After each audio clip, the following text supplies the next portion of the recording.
We're not surprised because we know racism. When we see it, we've been known. Blacks, Latino, and Native Indians, y'all have gone to sleep over. We've been wide awake over. But we canceling Christmas. Let's cancel Christmas. What good is Christmas when you're deporting all the blacks and Latinos? What the heck good is Christmas if you're doing that? Instead, we're going to hold down the Hanukkah, the Feast of Dedication. We're going to show you a real holiday that God promoted, that falls on the very same day this year as Christmas. Instead of Christmas, you finish with the hustle and bustle and the lie of Christmas and all those lies that they put out about Christmas and all of the BS that they've been teaching. Let's go serve a real high holy day that belongs to the Lord. Join me this December 25th at isubk.com. We will be celebrating the cancellation of Christmas, and instead we'll be celebrating the dedication onto the Lord. I'll tell you all about it, man. Long live our Mexican brothers. Long live them and their families. You couldn't have picked a more righteous people to deport from this country. They follow your laws. They support your families. They build their own families. They come together and work hard. They've kept your nation going. They fed you your vegetables and everything else off of camp, and yet you still hate them. The Arabs can blow up everything they want, and you still negotiate and work with them. The Russians can bomb countries into obliteration, and you still respect them. But the Mexicans, you don't never respect enough. The great Mexican people, the tribe of Issachar, the royal people of the Lord. You messing with God's chosen people, the real chosen people of God. Hey, join me December 25th. We about to get it on. We canceling Christmas. I'll see you then. Shalom. There's one west. There's one west. There's one west. There's one west. There's one west. There's one west.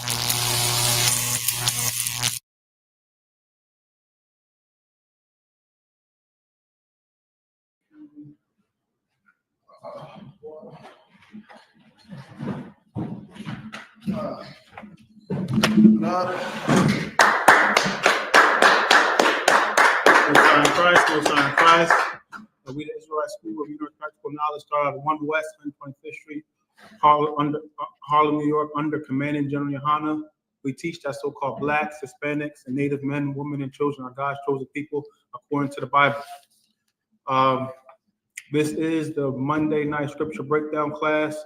General Mahayaman will be in the building to answer all questions, and he's going to answer with the scriptures. So, with that, Mathumya, can you, Baba Kashal, give me Zephaniah 2:1? Okay. We need to turn back to the Lord as God's chosen people. We don't have no safety with joining with our oppressor, joining with the other nations, being in Egyptology, being in the Muslim mosque, definitely being in the Christian church. Christianity is white supremacy. So we must get out of the Christian church. We must get out of the world. We must join the ISUPK. We must get in these classes and renew our minds. Renew our minds daily. Pick back on our culture, our heritage. Take back the Hebrew. Take back our language. Put on the fringes. Rock the braids, the boots, the beards. We need to put back on our culture, our identity. The Most High, He is a black man in spirit. Christ, He is a black man. He is a black man. Revelation chapter 1 and verse 13 through 15. When you get that from Thumbia, can you read the book of Kashal? Come. The book of Zephaniah, chapter 2, verse 1. This book of Zephaniah, chapter 2 and verse 1. Go ahead. Gather yourselves together. Gather yourselves together. That's what the Messiah said. He said, gather yourselves together. We got to gather together. We can't be individualites. We can't be in fake Israelite groups. We can't be in the Christian church, the Muslim mosque, Egyptology. We can't be separated throughout all doctrines and dogmas and philosophies. We got to be in the Israelite School of Universal Practical Knowledge under Command and General Honor. That's where the Lord set up since 1969. That's where the Lord's Spirit's at. That's the only way you're going to pit on the Spirit of the Most High. Read, Baba Kishore.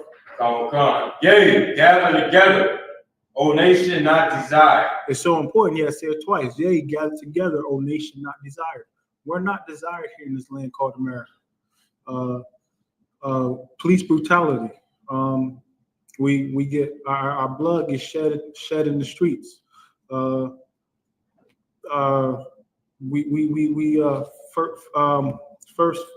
First fire, last hire. We fill up the prison systems. We are abused every day, every chance the oppressor can get.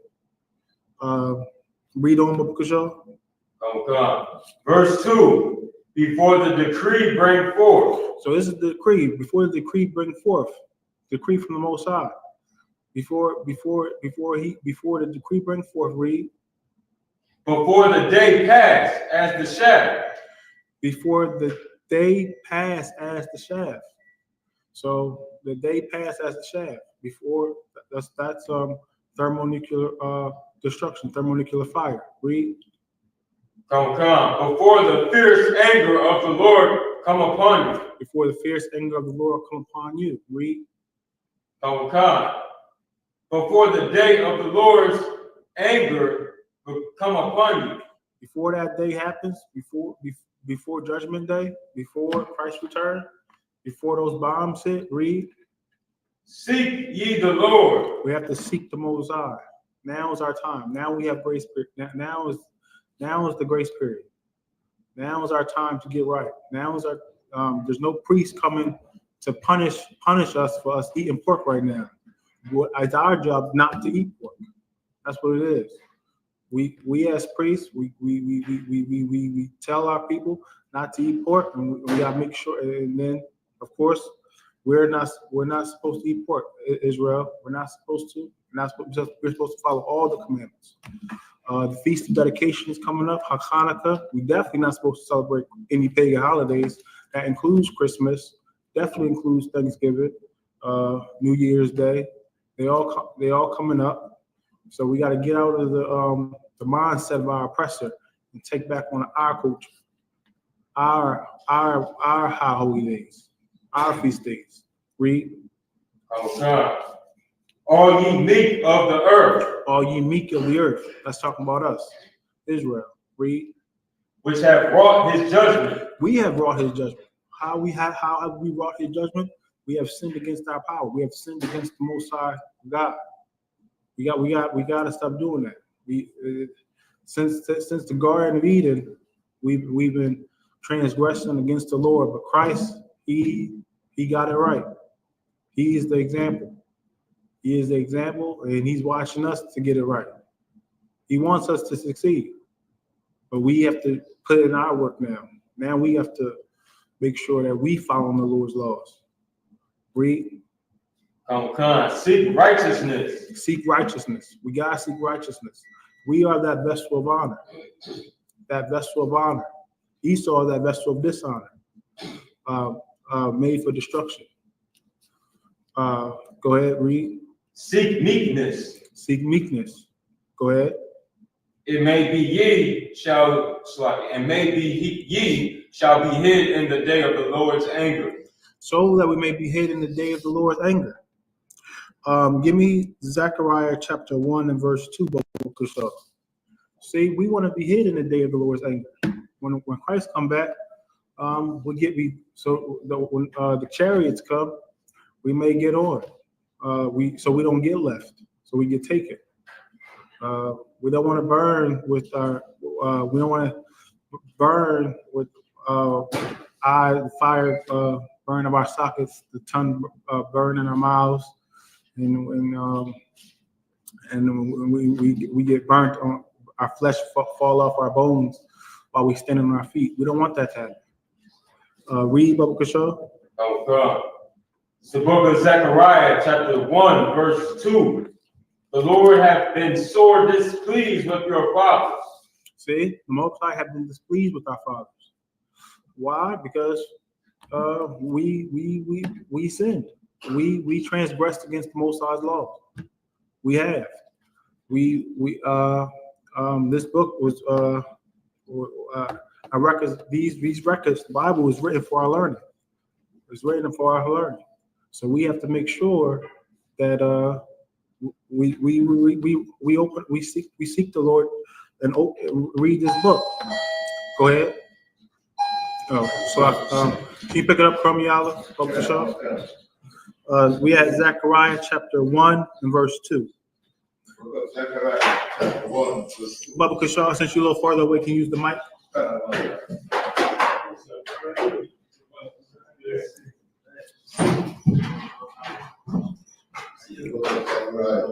chapter 1, verse 2. Shalom, Yabashim Shokta. The Lord has been sore displeased with your fathers. You went to class, sir? If I may?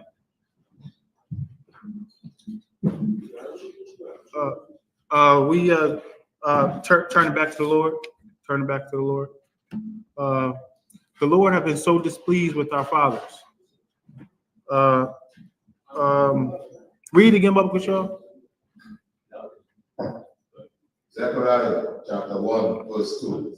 The Lord has been sore displeased with your fathers. The Lord have been sore displeased with our fathers. He has. He has. We have sinned as a nation over and over and over again. It's time for us to stop sinning as a nation. It's time to come back. It's time to turn back to the Lord. It's time to do what's right. Read on. Verse 3. Therefore, say thou unto them, thus said the Lord of hosts, turn ye unto me. We say he wants us to turn back to him. Remember, the Most High is a man of war. He's a man of war. The Lord of hosts, the Lord of armies. He's all about that warfare. He wants us to be men of war. That's what the black man is supposed to be, a warrior for the Lord, a righteous warrior, a righteous man.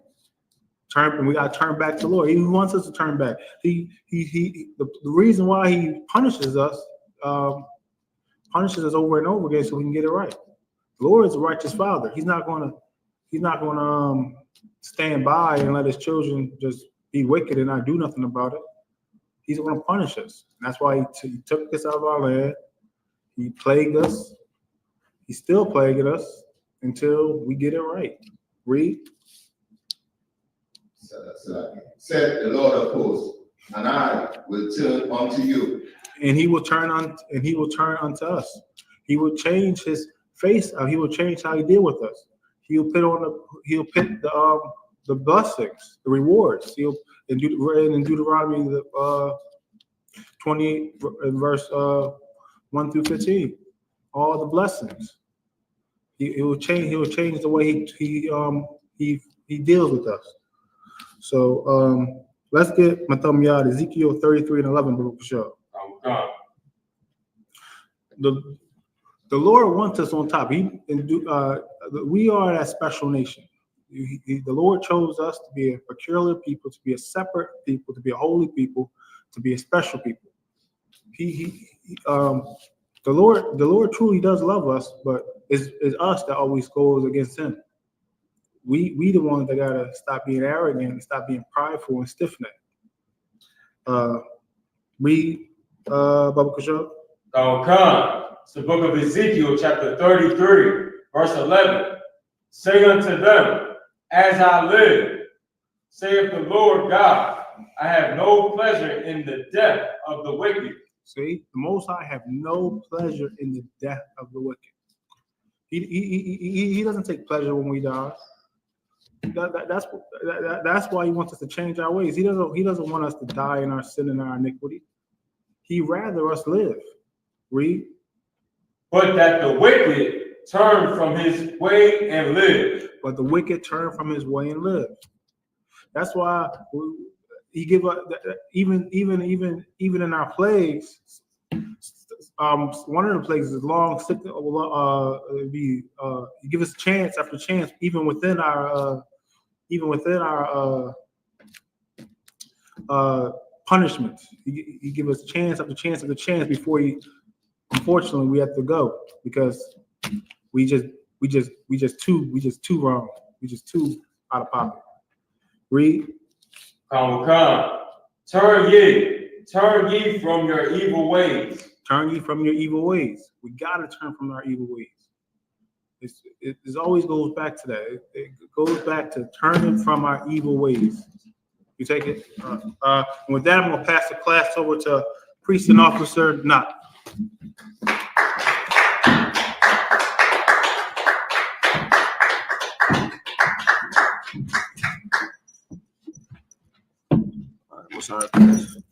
Yes, what the brother was saying was absolutely very heavy.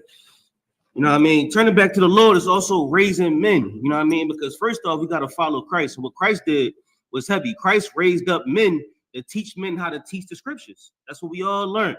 How we going to teach these scriptures? How we going to save brothers' lives from the demons and the hell that we face inside this world? You know what I mean? So give me Ecclesiastes chapter 7, verse 23. I left my Bible.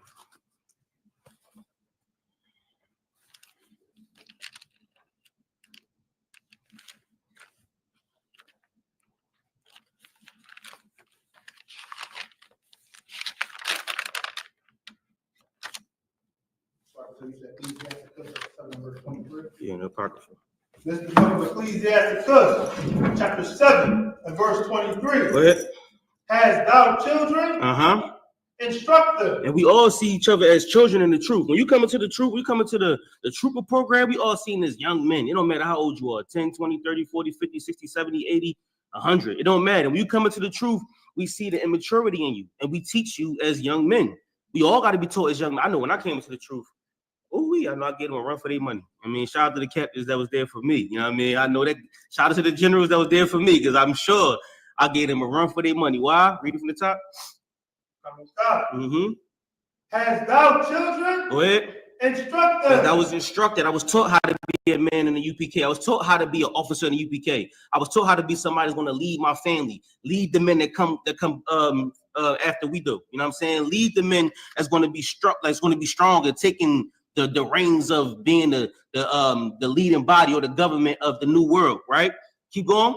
And bow down their neck from their youth. Go ahead. Verse 24. Hast thou daughters? Have a care of their body. Now bow down their neck from the youth. Like we learn how, as when we come into the truth, we learn how to, first off, we learn how to take orders. That's the first thing we learn, how to take orders. Why? Because one day you're gonna have to give orders. And it's imperative that the way you treat men is the way you treat it, right? Or the way that you are treated, you should treat those men. And sometimes, you know what I mean, we need a little bit more instruction, right? But everybody don't need the same instruction that you got, right? So we learn how to treat or instruct men based on what the instruction that they need. Just like you have different children. All your children ain't raised the same way. Everybody that has multiple children know that. All your children are raised different ways. You might have one child that's advanced in math and another child that's advanced in English. You can't raise them up the same way. Or one child that struggles in physical sports and another child that struggles in academia. You raise them different ways, right? You know the strengths of each child. That's what Christ did. Christ found your strengths and maximized on it. Right? That's what we're here to do. Find out what your strengths are and maximize. You might be a video department. You might be a Shamar brother. You might be a brother that could teach the hell out of a class, but you might not be a brother that can lead the camp. You think what I'm saying? Everybody has their strengths and their weaknesses. Keep going. And shew not thyself cheerful toward them. All right, drop that. Give me Hebrews 12 and 5. All right. After that, it said, give them to a man of understanding. And that's what we're here to learn, man. Understanding. The men in the truth got to understand not just the men that we around, but what we here for, what the goal is. You know what I mean? The goal is to get a crown, but also the goal is to raise these men that surround us, because there's brothers in the world that's struggling. And the only reason they're struggling is because you ain't been to their corner yet to give them the truth. The only reason they're struggling is just because you ain't walked down that block and tell them that they Israelites. That's why they're struggling. So it's our job to save them. And we learn that through the Spirit of Christ. We learn how to be better men through the Spirit of Christ. So what you talking about earlier, what you talking about coming back to the Lord? It's so imperative, because without knowing who we are, then we're just going to be niggas on the street. We're going to be niggas in whatever city we in. All right? Keep going.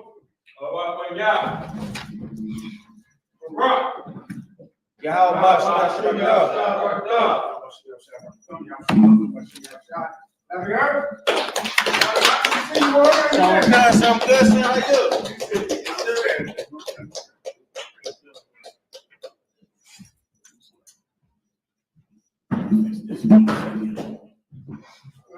It on. Teaching the class. Answer the questions. Whenever you're ready, you let me know. We'll get into it. Also, Zaka Ahmad wanted me to break down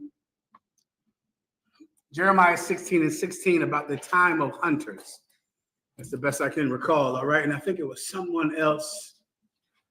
And I'll get it on for you, all right? Let me tell you one thing first, however, though.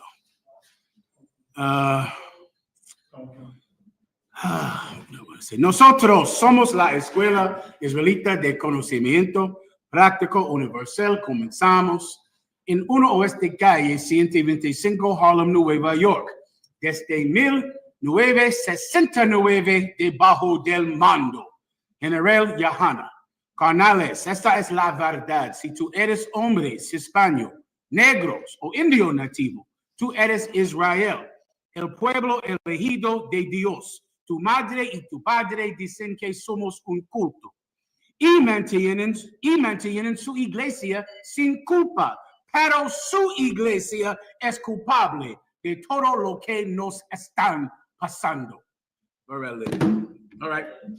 I'll answer your questions. We'll get it on. Also, I'll give you some precepts on that devil that shot that healthcare executive. I'll give you a precept on that. Someone asked me for a precept about that. I'll give it to you. And I think we can begin. Any other questions? Please. We have a question online. This is from young man Jermaine. Shalom. Yahweh Shem Yahshua. Shalom, young man Jermaine. Yahweh Shem Yahshua. What can I do for you, warrior?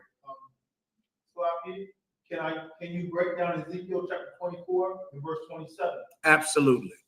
Is God, the question particularly, is God say he will make him talk more better that way? Did God say, will he make him talk better that way? I will look and I will answer it in 1 second, all right? Go ahead. This is the book of Ezekiel, chapter 24, verse 27. In that day shall thy mouth be open to him which is escaped, and thou shalt speak, and be no more dumb. And thou shalt be a sign unto them, and they shall know that I am the Lord. Well, it's not speaking about speaking better. It's speaking about speaking. Do you understand? The ability to speak. So don't think so much, you might be a person that can't speak well now, and there will come a time when you can speak better. Don't think like that. That's the way Moses thought in his error. Moses had a speech impediment, and he believed that speech impediment held him back from being able to speak for God. He was incorrect about that. The Most High God in his mercy sent him Aaron to be for him instead of a mouth, since he didn't have confidence in his mouth. But he did not need Aaron to speak for him. The Bible says this: if thou speak not, these stones shall rise up. Gracias. If thou speak not, these stones shall rise up and speak. But this scripture is talking about there will come a time when his prophets will speak. This is speaking about being willing to speak, young man Jermaine. That time is right now. That time is right now where people are willing to speak and to no longer be dumb. Why? Because for years, my God, hundreds, if not thousands of years, people refuse to speak. It's not that they don't have the ability to speak. It's not that they don't know. Don't you know that every Christian knows that Thanksgiving and Christmas are pagan holidays? They all know. Can I give you Pat Robertson? Look up. Did I give it to you already? Pull Pat Robertson up.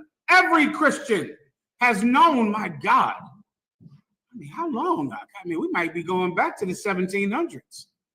The Christians, learned Christians. I'm not talking about the people that you might know in your little town or in your ghetto where you grow up. They don't know anything but how to satisfy their lust. But there are educated Christians that went to theologian schools that know what the Bible says about Thanksgiving. They know that it's not Jesus Christ's birthday. They know the Christmas tree is pagan. They know it, but they say nothing. That's what this precept is about. They know about slavery. You think we're the only ones that found out about slavery? Do you think that the UPK are the only people that ever knew that Jesus was black? That is not true. There are plenty of people that knew, but they refused to speak. The Israelite school of UPK were the ones willing to speak, the ones that were no longer going to be dumb. The word dumb is Old English for not speaking. That's why a dummy is called a dummy, because it can't talk. A dummy, a ventriloquist dummy. It can't speak. The Israelite school of UPK under commanding General Yohana and the men that gave him this school to lead, those men were willing to say what other men would not. And that is what this precept is speaking about. Put Pat Robinson up on the screen. And let me hear the young brother's question one more time.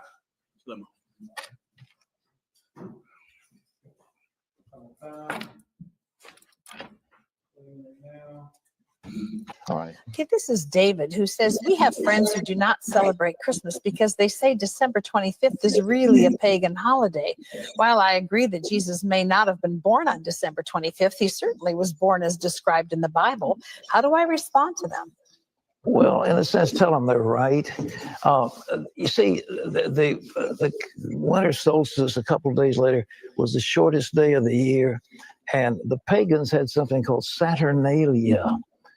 And it was a time of lawlessness because all the laws were suspended, and people, a bunch of singers actually wandered the streets naked singing, and then they had orgies, sexual orgies. It was a mass thing. Well, when the Catholic Church came along in Italy, the Romans and others didn't want to give up their holidays, so they said, okay, we'll Christianize it. And so they said, okay, we'll say the birth of Jesus was the 25th of December. And then there was a monk who began to add it up. You see, if you read in Luke, it says there's a census taken when Quirinius was governor and so forth and so on. And they could take those leaders and figure the exact time dating from the foundation of Rome. And that's when the dates were established. And so they get pretty close to the date. But to say it's the 25th, shepherds were out abiding in the field. It gets a little cold at night. I mean, were they out there in the middle of winter? I don't know. I've been out there on the shepherd's field on Christmas Eve. It's very nice, but it's cold. And nevertheless, I mean, what was going on? So all this. It sounds like he's been sitting in class as long as me, because that's the UPK's breakdown. That exact breakdown is our breakdown that we've been saying since 1969. Now, unless Pat Robinson goes to our classes, he must have done the same research we did. He must have just went and got the same books that we went and got. He must have researched the exact same thing that we researched, except he said nothing. He put a big tree up in his church, told everyone to come down to Christmas service and Christmas Eve service, and he just shut his mouth about it. This precept is prophesying the time when men will not stay dumb any longer. They're not going to stay dumb about slavery anymore. They're not going to stay dumb about Thanksgiving and Christmas and Valentine's Day anymore. They're not going to stay dumb about the slaughter of blacks and Hispanics. They're not going to stay dumb about it anymore. They're going to speak. And that's what this precept is about, young man Jermaine. Anything else? Also, on the topic of Christmas, everything he said is correct. Christmas caroling comes from the pagan worship when they would come to your house to sing you into sex. They would come to your house to sing like you seduce a woman into having sex. And they would have sex with people by coming to your door and singing to the women in your house or the men in your house, and they would come out and you would let them come in your house and you would have sex with them for the holiday of Saturnalia. Christmas is the combination of three pagan holidays. What do I mean when I say pagan? The word pagan means farmer, right? Meaning there were holidays that the common folk celebrated. People who were uneducated, people who just, had corn and cows and goats, and they usually just worshiped anything that was, a cow or a goat. They just worshiped that. Anything that, anything with breasts and milk You know, they pick some animal and make the animal their god, right?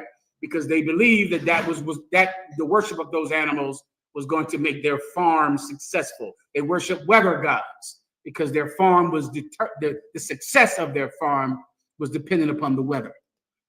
Christmas is the combination of three pagan festivals. One is Saturnalia. Saturnalia is the feast I'm talking about with the carolers. They would come from house to house and sing you into sex.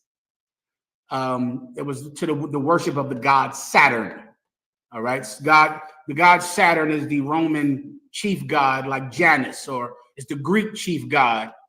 It's synonymous with Janus, meaning it's their number one god, Saturn, which is why the largest planet is named after Saturn, to worship Saturn. Saturnalia was his birthday, was the day that you worshiped him, and it was a holiday called Saturnalia. Also, it's the winter solstice.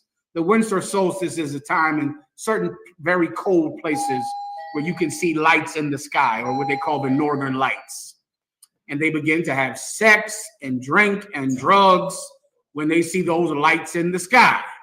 If you show lights in the sky in New Jersey, white people are going to piss themselves. So I wouldn't do that this time of the year, because big Jersey tough guys are going to cry and urinate on themselves if they see a drone in the sky. So they don't like lights in the sky anymore, okay? But they did like lights in the sky a long time ago. It was called the winter solstice. They had a festival that was about mistletoe. That's where the mistletoe comes from, because the mistletoe, they would brew it into a tea, and it was used as a love potion. Meaning you take the mistletoe, you brew it up, you give it to somebody you want to sexually assault, they drink it, they get all woozy-headed, and then you sexually assault them like you're Donald Trump while they're high on the mistletoe. That's where mistletoe comes from. Saturnalia, the carolers. The tree, of course, comes from the last pagan festival, which is the worship of the god Nimrod, whose spirit went into an evergreen tree. And that's why it never died in the winter. And they would worship the tree, and whoever did not worship the tree, their heads were chopped off and hung on the tree. So because of that, the communal Christmas tree that was in the town would be full of gold and riches, so that Nimrod's wife / mother could take all those riches into her house. And that is Christmas. You got a few other smaller ones, the Yule log. That's a worship, that's a festival in Germany, which is set up for Saturnalia, where they would burn a big giant log all night and just have sex all around the log all night and pray to their false gods. Yule, look up the word Yule, you'll see the Yule festivals. And that's Christmas, young man. And Pat Robertson knows it. They know it. They just don't talk about it. We do, and we're called a hate group and a cult, because we do say the things that Pat Robertson has refused to say for 50 years. This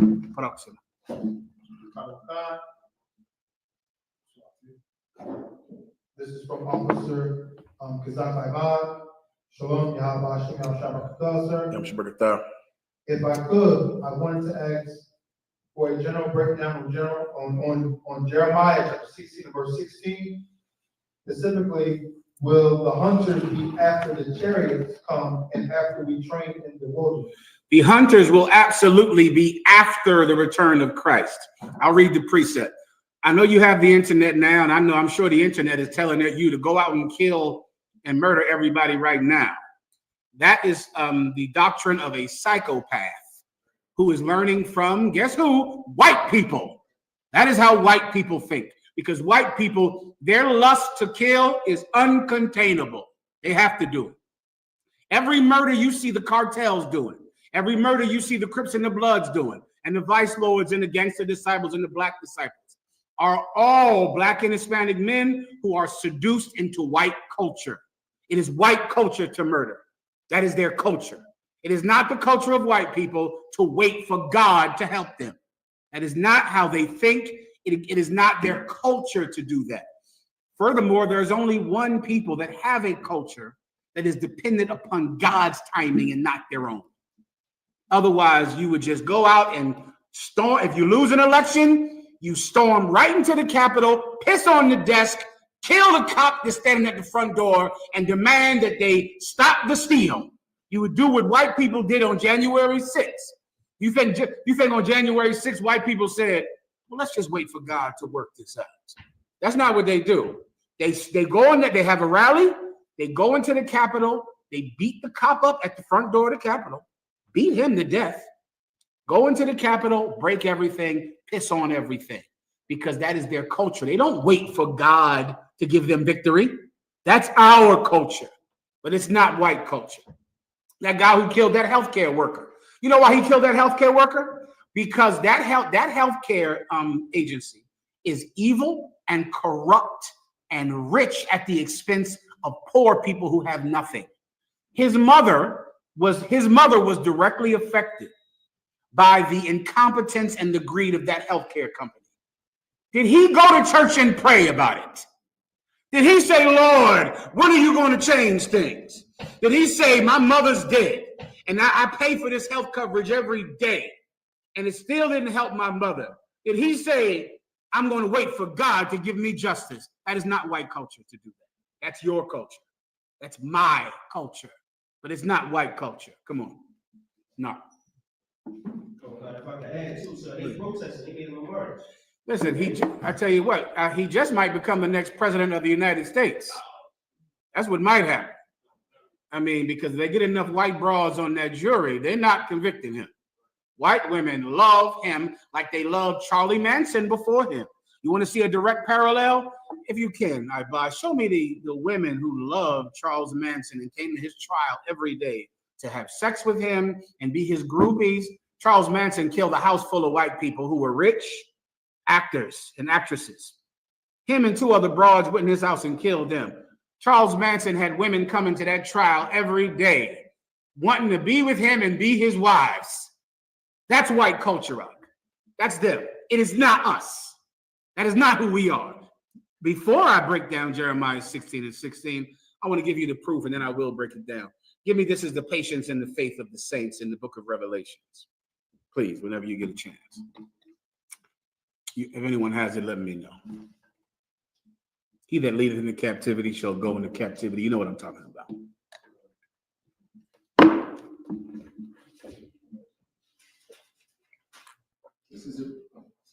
Please. This is the book of Revelation, chapter 9, verse 13.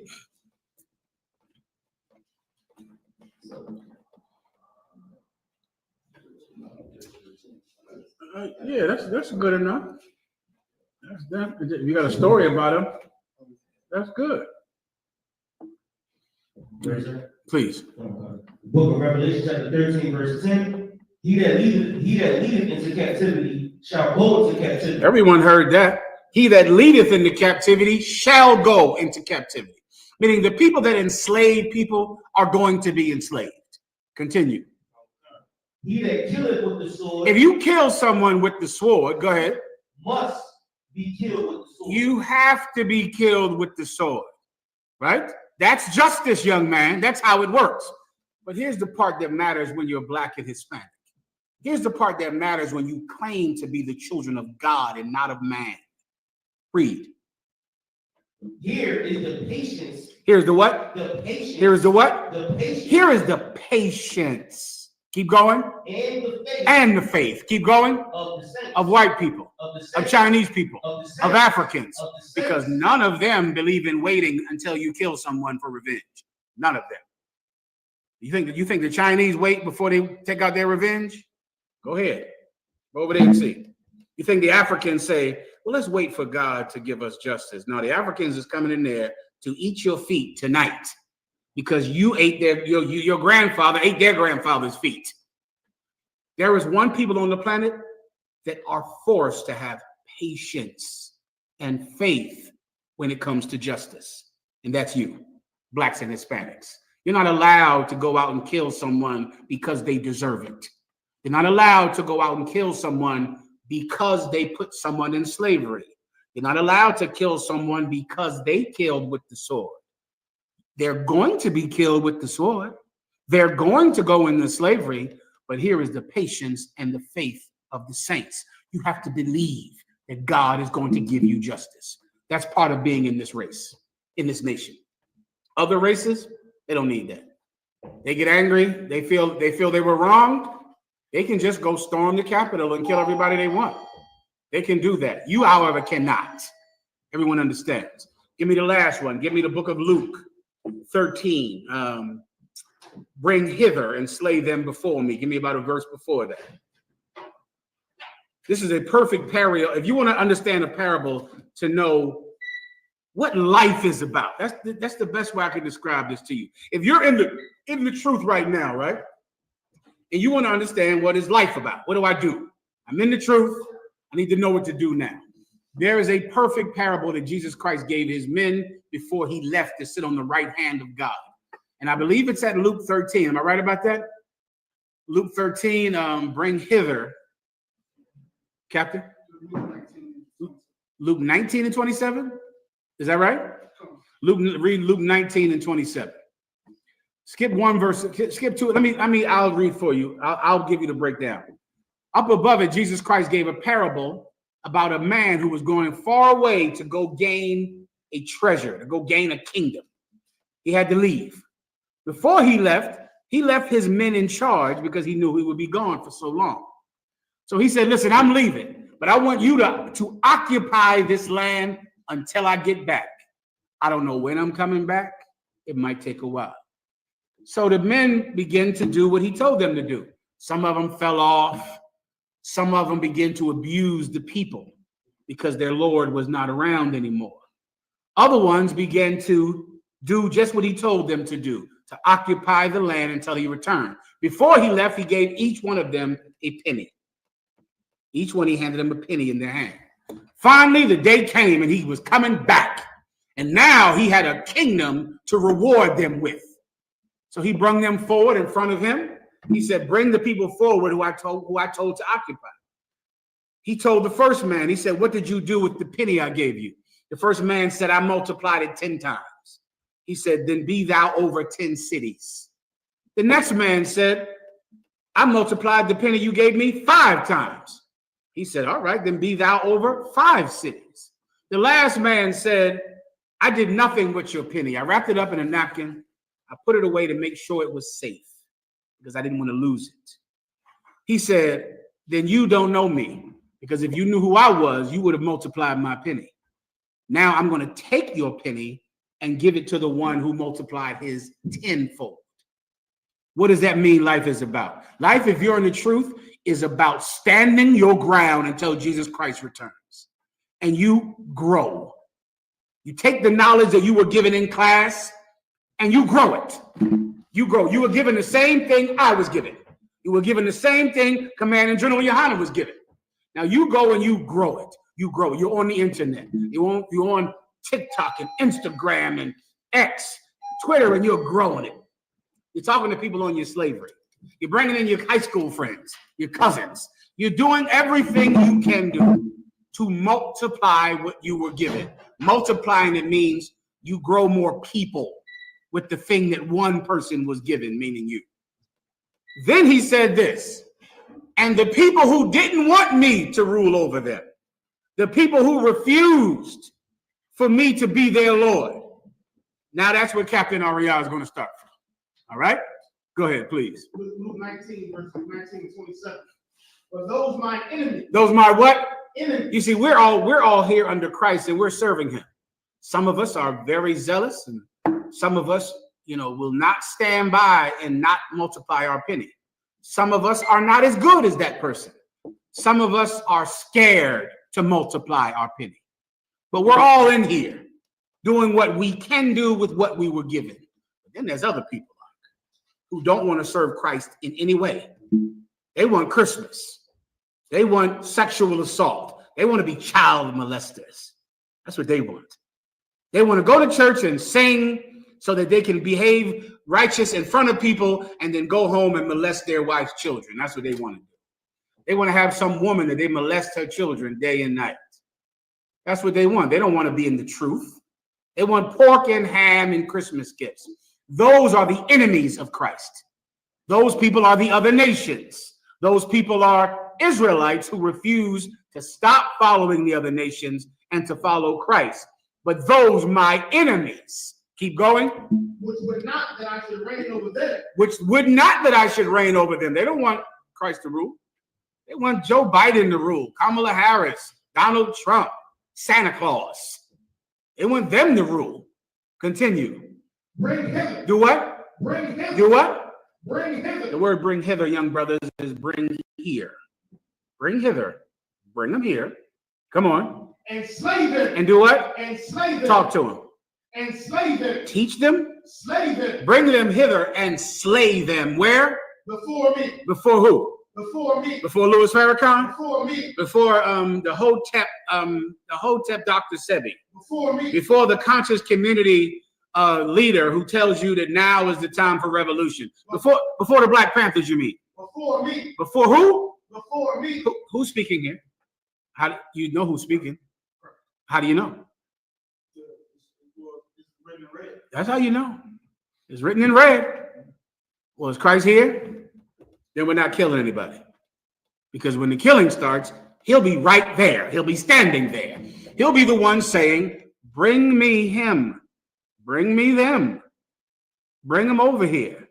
Now you just decide, who do you want to be in that day? That's your decision. You want to be the ones that goes, I learned the truth and I taught it to my wife. We had Shabbat Shalom every weekend in my house. I taught it to my woman, me and her. We always have Shabbat service. You want to be the brother? Where you been at, brother? Oh, I ain't been around in a while, but I learned it and I know it. Why your lips so black? Say what?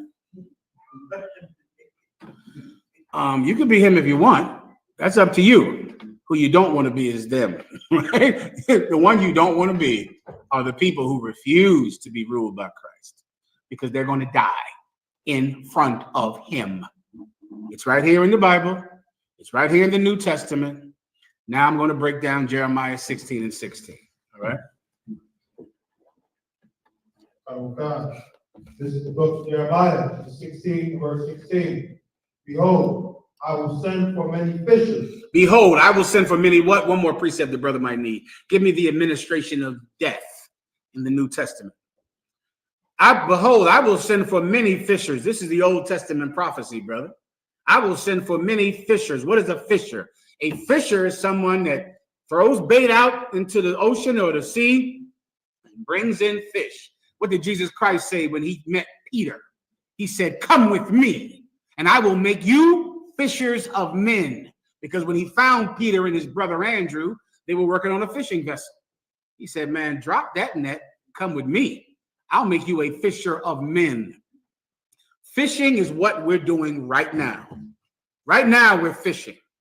Right now, we're going on the internet and we are fishing people into this school. We're presenting ourselves in a way that draws men in. If you want to know what the bait is, you're the bait. You are a living promotion for what Christ can do for a man. If you're some brother that came out of jail, you killed a couple of cats, you went to prison, you came out, you had some warrants, you were a thief, a liar, a drug addict, a criminal, look at him now. You're the bait for other men to see what Christ can do.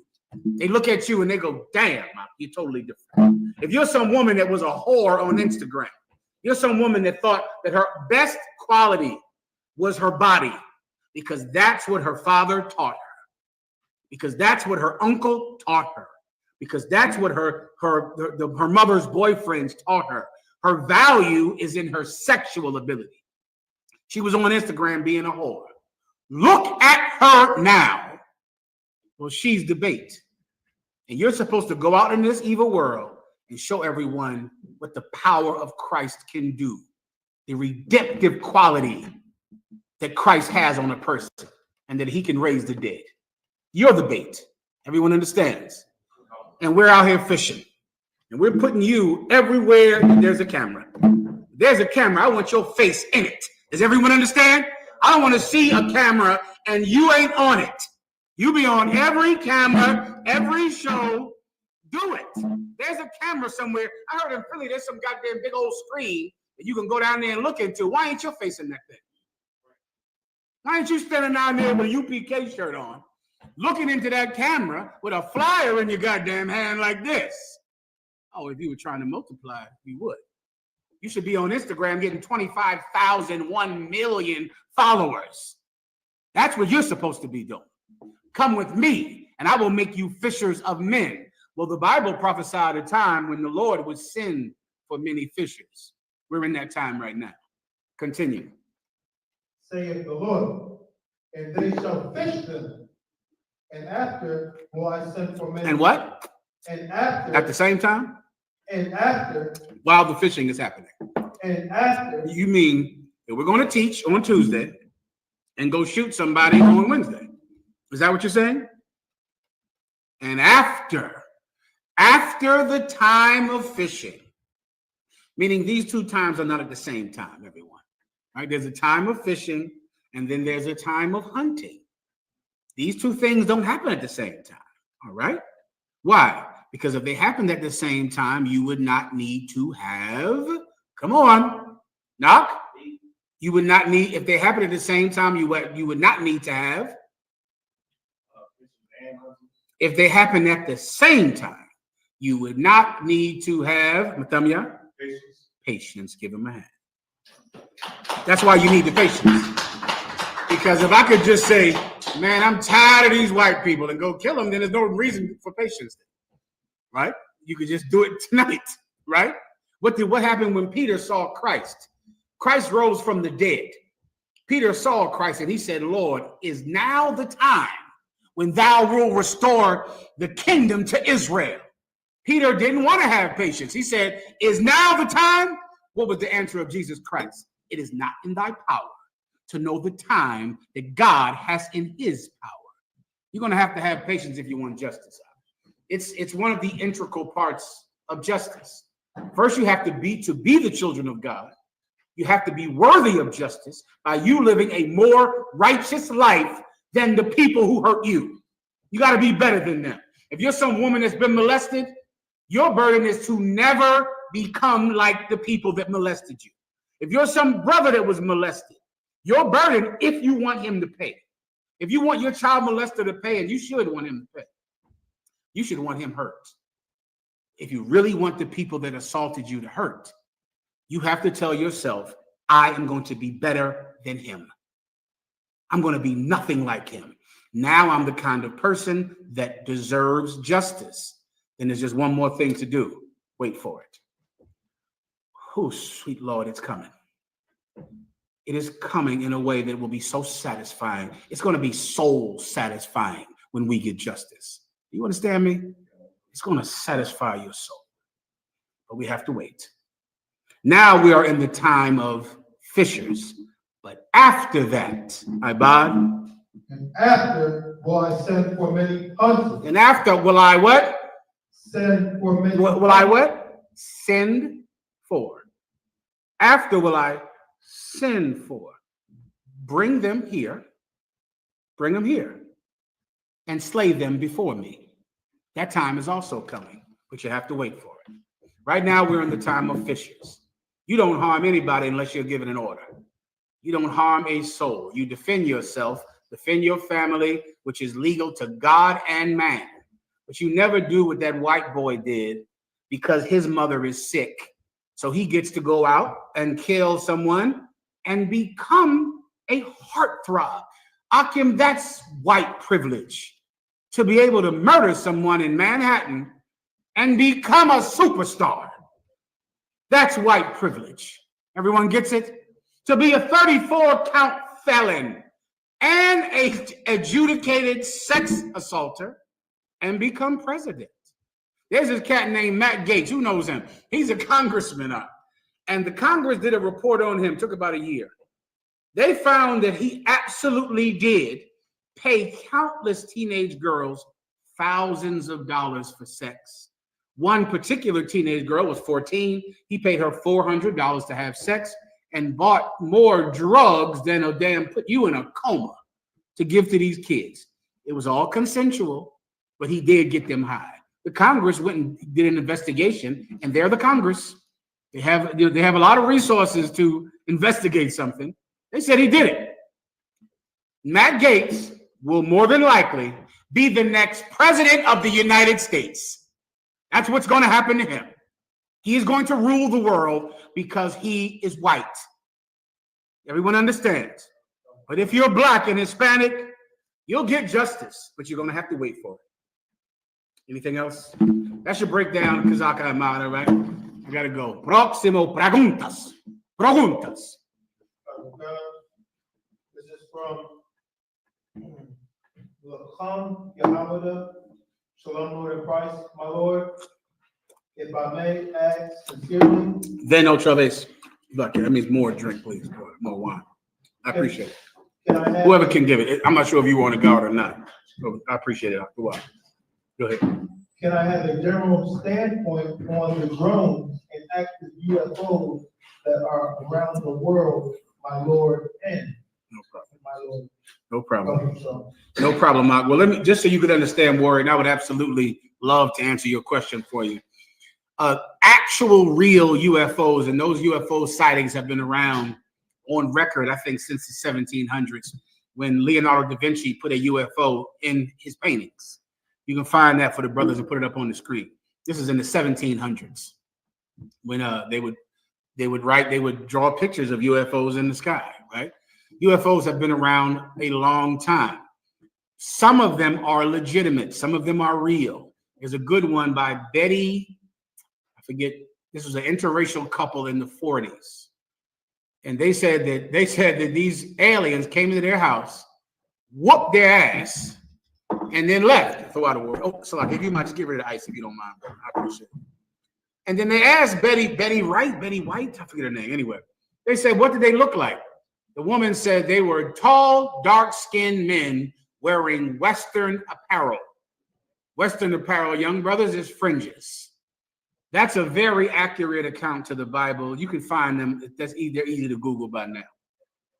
But most of the accounts of UFOs are just white people with their inventions, their planes, testing them. Would you mind if I show you? Is it all right? I just happen to have one right here for you. I'm going to send you this. Stand by. This might explain most of the UFO story to you, all right? Babbity, babbity, babbity. Stand by. Here we go. Who do I send this to for you to get this? You want to send it to yourself? Oh, go ahead. You got it. We'll put it up on the screen, right? So this video will explain the majority of 50 years of UFO sightings, all right? But actual real UFOs are the flying saucers of God, the vehicles of angels, but they are extremely rare. They're not the things that everybody has a video of every night. They're not the things over New Jersey. The things over in New, you got it? So I just push it? Yeah. The things over in New Jersey are the things you can buy on Amazon. You can buy those down on Amazon and scare the piss out of white people. They're nothing. They're drones. You get my point? They're just drones. You can buy them on Amazon. Most aerial, what are those things called? You know how every year for the 4th of July, they have fireworks? Fireworks have been replaced by drones, and you should see what they can do in the sky because there's no fire hazard. After this, I'll show you the drones that people use every year for the 4th of July. Amazon has drones that drop off packages. They have drones that come and look at your house, go look at your roof and look at your entire home when you want to sell your home. Drones are used more than poor black people understand right now. There's tons of drones and they're everywhere doing everything. New Jersey is having just man-made vehicles in the sky, you know, taunting them because they're cowards. And those drones are just proving that they're cowards. The actual real UFOs are something so rare, and when you see one, there will be no mistaking what it is. There won't be any, what is that? You absolutely know, because the Most High is not shy, and he's not bashful. You understand? And when he appears, when the trumpets roar, everyone will know that they are the chariots of God that you are seeing. I'll give you those precepts. That's in Zechariah, the 5th chapter, and in the book of Ezekiel. The brother will explain 98% of the UFOs that you read about and talk about now. This video should explain it. Hold on, you got to start about start 2 minutes into it. I could be wrong, but it's probably 2 minutes into it. Yeah, I believe so. Was specifically set up by the CIA. A little bit before it, a couple of seconds, 10 seconds. Before? I think so. Let me hear it. 50s, Area 51 was specifically set up. About 20 seconds more. Listen carefully, whoever asked this question, all right? This woman here, this broad is from the CIA. She worked for the CIA forever. She came down to be a host on this blog show. Let me hear this. That plane they fly. I do. Right, so that's the SR-71. That's the 20 Air more Force seconds. version of it. Give it 30 seconds and we should be done.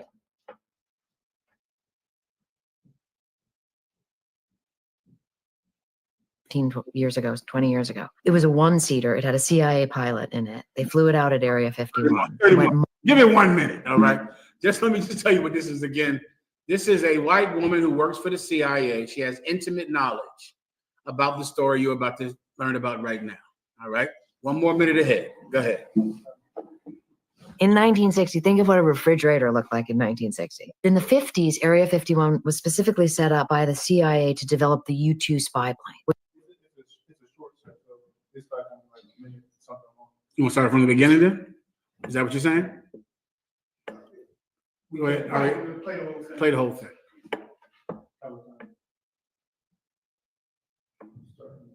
In the 50s, Area 51 was specifically set up by the CIA to develop the U-2 spy plane, which was this high-flying aircraft, 70,000 feet up it flew. When that was flying, it was mistaken for a UFO. When the CIA built the follow-on plane, which was called the A-12 Oxcart. Did you ever see any of the X-Men movies? Oh, yeah, Okay, so you know that plane they fly? I do. Right, so that's the SR-71. That's the Air Force version of it. It's a two-seater. The CIA precursor plane, which was totally secret, not declassified till 15 years ago, 20 years ago. It was a one-seater. It had a CIA pilot in it. They flew it out at Area 51. It went Mach 3 something in 1960, 2,300 miles an hour at 90,000 feet. Okay, in 1960, think of what a refrigerator looked like in 1960. In the 50s, Area 51. They were flying these planes. And when people saw them, they thought it was a UFO. It flew 2,000 miles per hour. And she's trying to make you understand. You could look at a refrigerator from the 1960s up. It looks like, it's from the 20s. It looks like a box, with an ice block at the bottom. But they had this technology that when people saw it, it was otherworldly. Where was this technology at? Area 51. She just said it on this tape.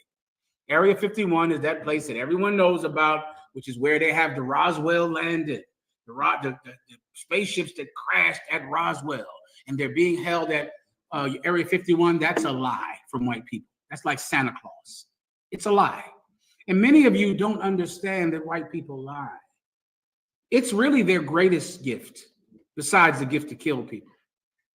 White people have two amazing gifts. The first one is to kill. The second one is to lie. They lie so good, and you'll sit home like, oh, Area 51, the aliens. The aliens. There are no aliens. Area 51 is where they practice flying these killing machines that you think were a demon from Satan if it comes over your country. But it's just a white man in there flying it and bombing your country and spying on you every goddamn day. Now, what do white people use for their spying and killing? Drones. What's back in the news? Aliens. Aliens are it's white people. You understand? It's white people and their weapons. And now I can guarantee you, let me just tell you something that's not a prophecy, but it's common sense. There are drones over New Jersey that are scaring everyone, which will mean what's next? Laws against drones. The average person in a minute will not be allowed to have a drone. But who will still have drones? The United States government will still have drones, but there won't be any more of your drones in the sky anymore. So then you won't film what they're doing in the sky. Whenever white people are afraid, A law is next. That's all that means. A law is coming. The minute I heard them say, in the year 2020, there will be more Hispanics than white people. Raise your hand if you heard that on the news before. And by the year 2020, there will be more Hispanics in America than white people. When I saw that, I said, Lord have mercy. I knew that. I knew what was coming. I knew the minute they said, white people are not having children anymore, and Hispanics are about to outnumber white people. I prayed for Hispanics that moment when I heard that, because I know that that is coming on the news to scare white people. And if white people get scared, a law is next. White people now are afraid of drones, which common sense tells me a law is coming that outlaws anyone getting or having a drone, which means when you are caught with a drone, you're going to jail. And the only drones in the sky will be theirs. Everyone understands. So now I just explained the entire UFO myth. It's a myth. It's a lie like Santa Claus. Now here's real UFOs. Give me Zechariah, the 5th chapter.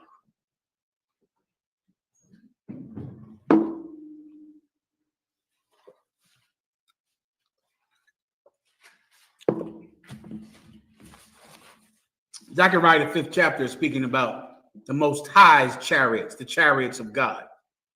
The actual UFOs are the vehicles of our salvation. Our salvation is going to be facilitated because of UFOs. UFOs are the things your grandmother sung about. If you're from the tribe of Judah, you know what I'm talking about. You've heard the song, Swing Low, Sweet Chariot, coming for to carry me home. I remember my grandmother singing that song. Slaves singing about these chariots that they were waiting for. These chariots that required what? Patience to wait for these chariots. That's all they had. They knew they were being abused. They knew they deserved justice, but they had to wait for it. They were waiting for chariots to come and carry them home. Well, these chariots are the vehicles of your salvation. And we're going to read about it right now. Do you know what I need? Please read. This is the book of Zechariah, 5, verse 1. Then I turned and lifted up my eyes. This is the prophet Zechariah. He's sitting in a boat with an angel. And the angel is trying to explain to him how his people are going to receive justice. They're going to receive salvation. Zechariah doesn't believe it all the way. His faith is weakening. Then he turned and lifted up his eyes. Read that part again. Then I turned and lifted up my eyes. Then he turned and lifted up his eyes. He looked up into the sky. Go ahead. And looked. And what? And looked. And he looked. Go ahead. And behold. And behold. Go ahead. A flying roll. A flying what? Roll. A what roll? Flying A roll. flying roll. That's what he saw. How many thousands of years ago are we talking? He looked up into the sky. Back at that time, there was nothing flying but birds. That's it. He looked up in the sky and he saw a flying roll. Go ahead. Verse 2. And he said unto me, what seest thou? The angel said, well, what are you looking at? What do you see? Go ahead. And I answered, I see a flying roll. A flying. Now you want to imagine a roll. Think of a scroll, but the thing is flying in the sky. He looks at it and he said, behold, I see a flying roll. Go ahead. The length thereof is 20 cubits. A cubit is like the tip of your finger to your elbow. It's a rough unit of measurement. Go ahead. And the breadth thereof 10 cubits. Keep going. Verse 3.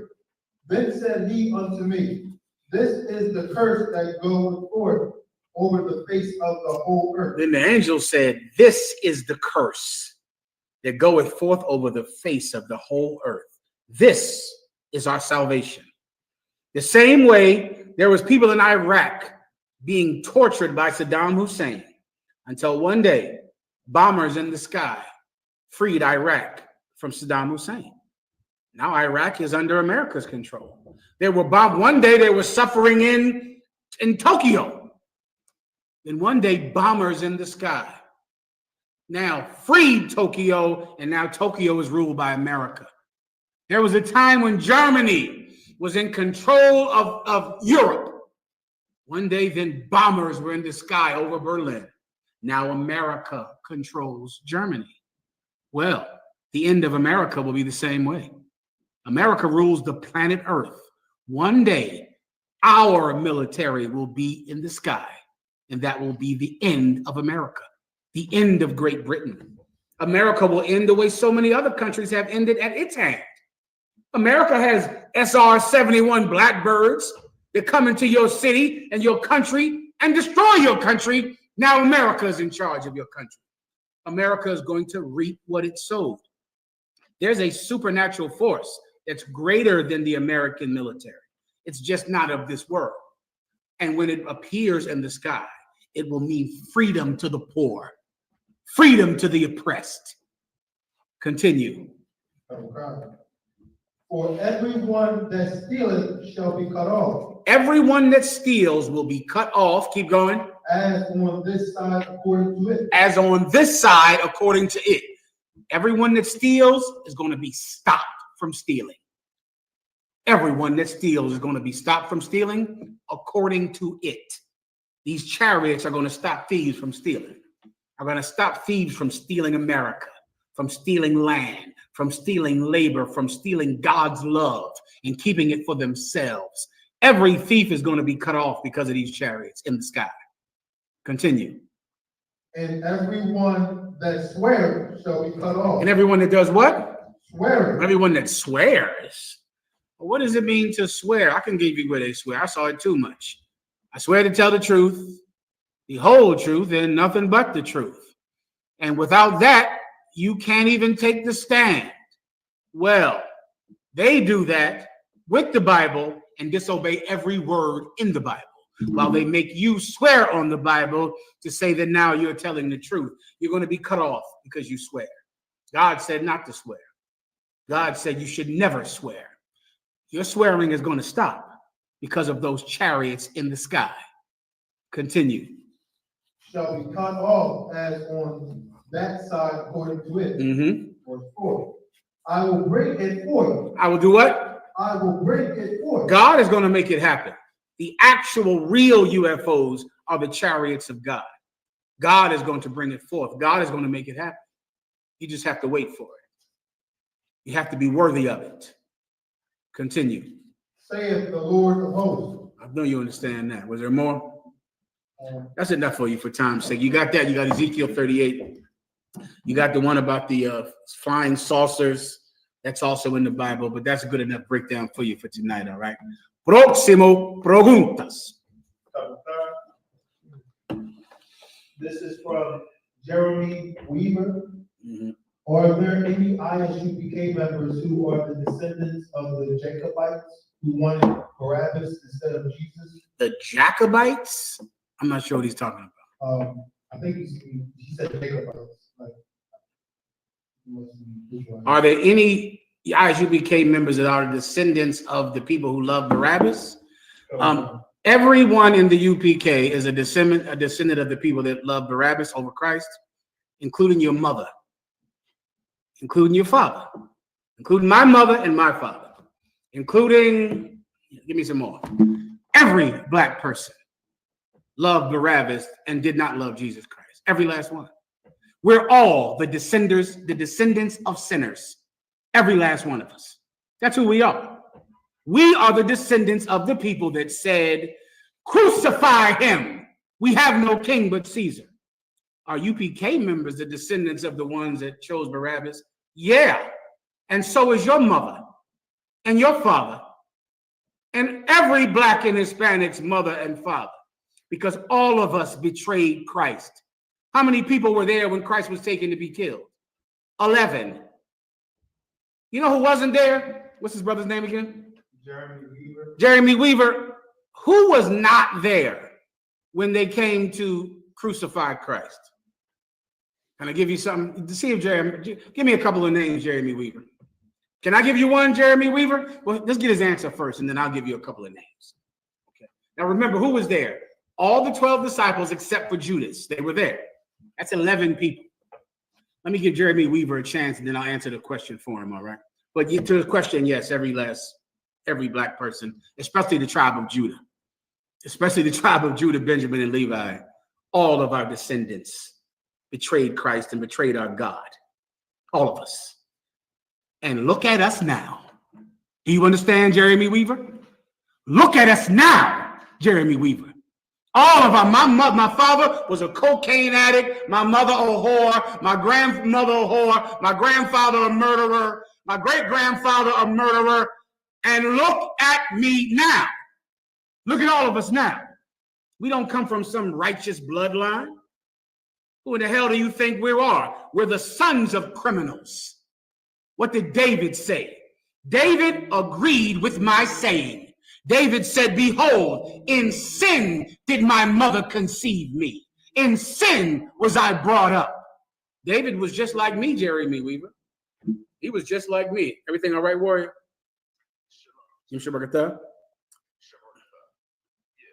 Are you in an emergency?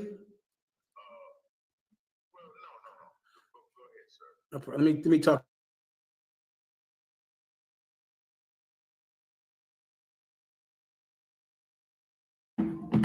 David was just like I am, the son of evil people, the son of sinners. But look at what he did. You understand, don't you? Jeremy Weaver might not quite. He might. I'm sure his mother and father were, I don't know who his mother and father were. I mean, I guess the most righteous people in whatever podunk town he lives in. I'm sure they were the congressmen of the town, not mine. My family were not congressmen and congresswomen. They were sinners. But look at me now. My brothers are no different than me. My sisters are just like me. Please, Captain in the back. Yes, He needs a microphone. Yeah, if I may, sir, I was going to say, Christ, he was made through sinful flesh, but look who he became.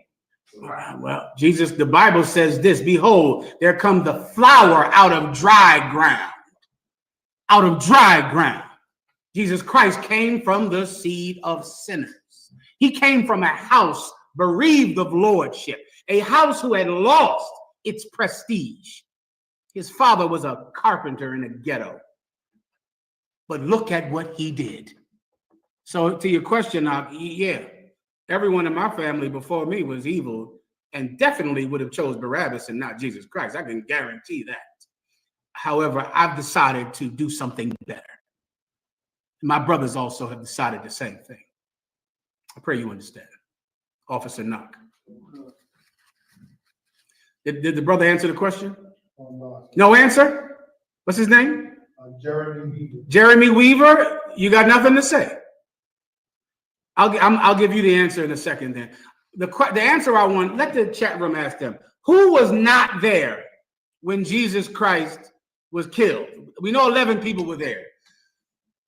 Who was not there? Officer Knock.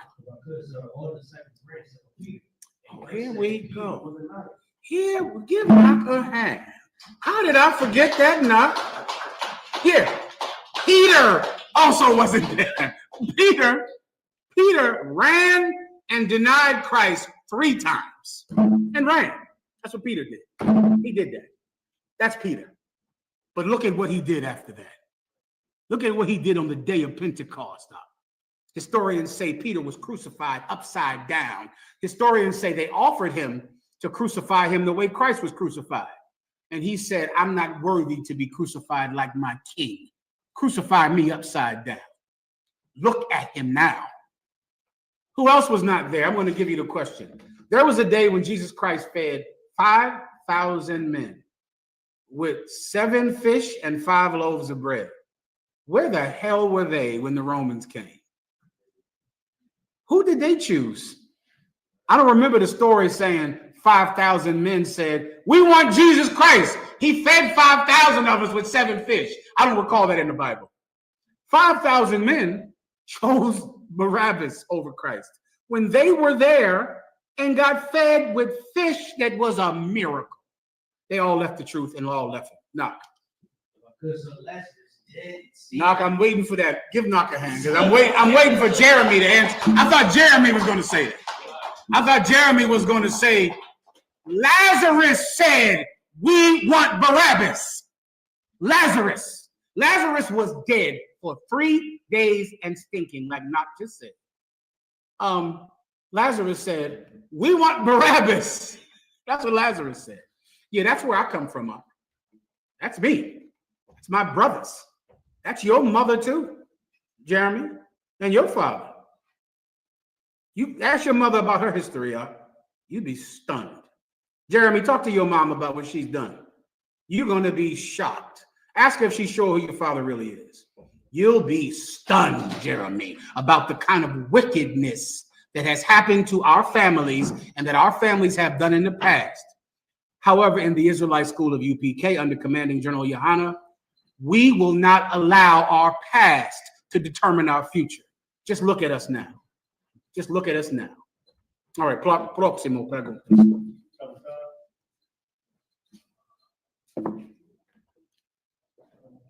I'm sorry. Let me get the sister in the class, please. You might need the microphone, sis.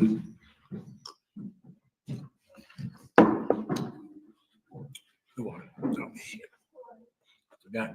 The little sister came. I forgot to bring cash. Look me up with a cash app. I'll straighten her out. Oh, my Lord. Now I'm wrong. All right, what you got for me over there? Help me out. Give me a cash app. Let's send something to the sister real fast, all right? Let's get your cash app to Ariel right there. He'll straighten you out, all right? She knows. Let's hear the salute first, though. You talk a lot. Let's hear the salute. Where is it at? Come on with it. Get her on camera, someone. Get her on camera and let's hear the salute. Here, what's her name? All right, let's hear it.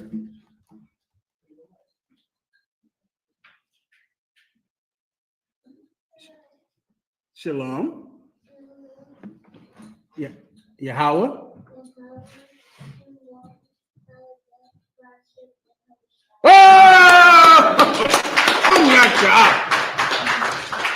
All right, get that girl $20. Get her $20 tonight. Just get Ariel your cash app. He'll straighten you out, all right? Okay, sis, what was your question? No problem, sis. Go ahead. If you could provide a scripture that helps with rebuilding respect in relationships that may have been strained while you were studying yourself. Let me get it. Hold on. A scripture about rebuilding strength and relationships while you say again? Okay, I don't quite get it. Can you give me like a scenario? So if you just respect in relationship, once disrespect enters in any relationship, like with your parents or your spouse, whoever. Once respect or once disrespect enters, it's kind of like it's there. So I need a scripture that helps with rebuilding that respect level in relationships. Okay, stand by 1 second. Okay, 1 second. I'll give you a couple of precepts. Someone hold these for me.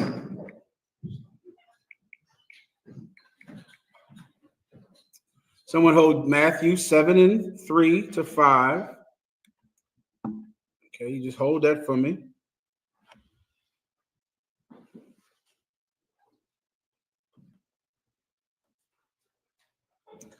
Okay, then also this.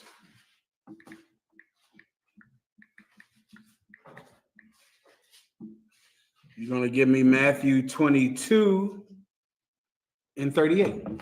Okay, you hold those. Now, before I give you those precepts, however, I'm going to give you some fatherly advice. All right. In a relationship, there are certain phrases that are fighting words. You get my point? One of the biggest fighting words that there is respect. I have advised so many silly couples to get rid of the word respect.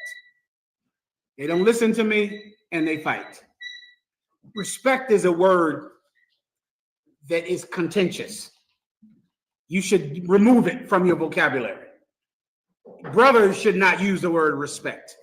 They should never say the phrase respect, because respect is a thing that you fight for. And once, of course, you are disrespected, you have to disrespect them. The only way to be respected is to demand it. So the minute a woman says, well, why can't he respect me? He needs to respect me. A man never goes, I should respect her. You know what a man says the minute you say you disrespecting him? Take a guess. Brothers? That's true. Let me clean it up for you. A brother says, you're disrespecting me. So the minute you say, well, you disrespected me, then now I can say, well, you disrespect me. Well, you better respect me. No, bitch, you better respect me. And now here we go. Respect me, respect me, respect me. You disrespected me, you disrespected me. I advise silly couples to remove that word. Don't respect anyone. Don't avoid disrespecting anyone. Be kind to one another. Don't be unkind to each other. Now, kindness is a whole different one. Tell your husband, you're being cruel to me. Well, that's a whole different thing, sweetie. You understand? Well, that's a whole different thing to tell your man. You're being cruel to me. Why are you so cruel to me? You're hurting me. Why are you being so cruel to me? That is a completely different thing. Now you're in, I'm fine, warrior. Now you're fighting for kindness. Kindness. And that is a fight you want to be in. You do not want to be in a disrespect fight. And also, disrespect fights to a man will translate into it's something he does with other men. You don't know this, but men, do y'all still slap box? Y'all don't do that anymore. Y'all on the computer now. Y'all don't know nothing about slap boxing. Brother, we had the slap box on site immediately at all time, every day, because you just had to be respected and not be disrespected. And so respect was damn near every minute of every day of who is respecting me. So-and-so is disrespecting me. What's disrespect? Looking at me, being in the same place I'm in, I mean, just, he disrespecting you. He doing what? He doing what? I told General Mayock somebody disrespected him one time. He would tell all my stories all the time. I told General Mayock one time that somebody disrespected him. He walked into that room and knocked this fool out. What?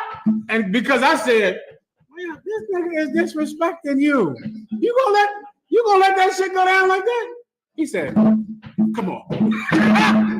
Rough day. Anyway, that's our life. It's like, so the minute a woman says it, it's like, well, disrespect. You ain't respect. Don't do that. Kindness. That's what you want to do. You married to a woman, you got a mother, you with your mother, be kind to her. Your mother should be kind to you. You have children, be kind to your children. Your children should be kind to their mother, right? You want to fight for that. So you get that point? So start with that. Just remove that word. If you say that word, you're making a mistake. That's how you know this whole conversation is going somewhere that ends up in conflict and fighting because we're fighting for respect or because we've been disrespected. You clear on that, right? Now, how do you build it? How do you get it back into your relationship? It's very simple, and I'll show you how. When I say simple, meaning the instructions are simple, the completion of it is extremely difficult. All right? Give me the precept I asked for. Either one. This is Matthew chapter 7, verse 3. And why beholdest thou the mote that is in thy brother's eye? Why beholdest thou the mote that is in thy brother's eye? A mote is a splinter.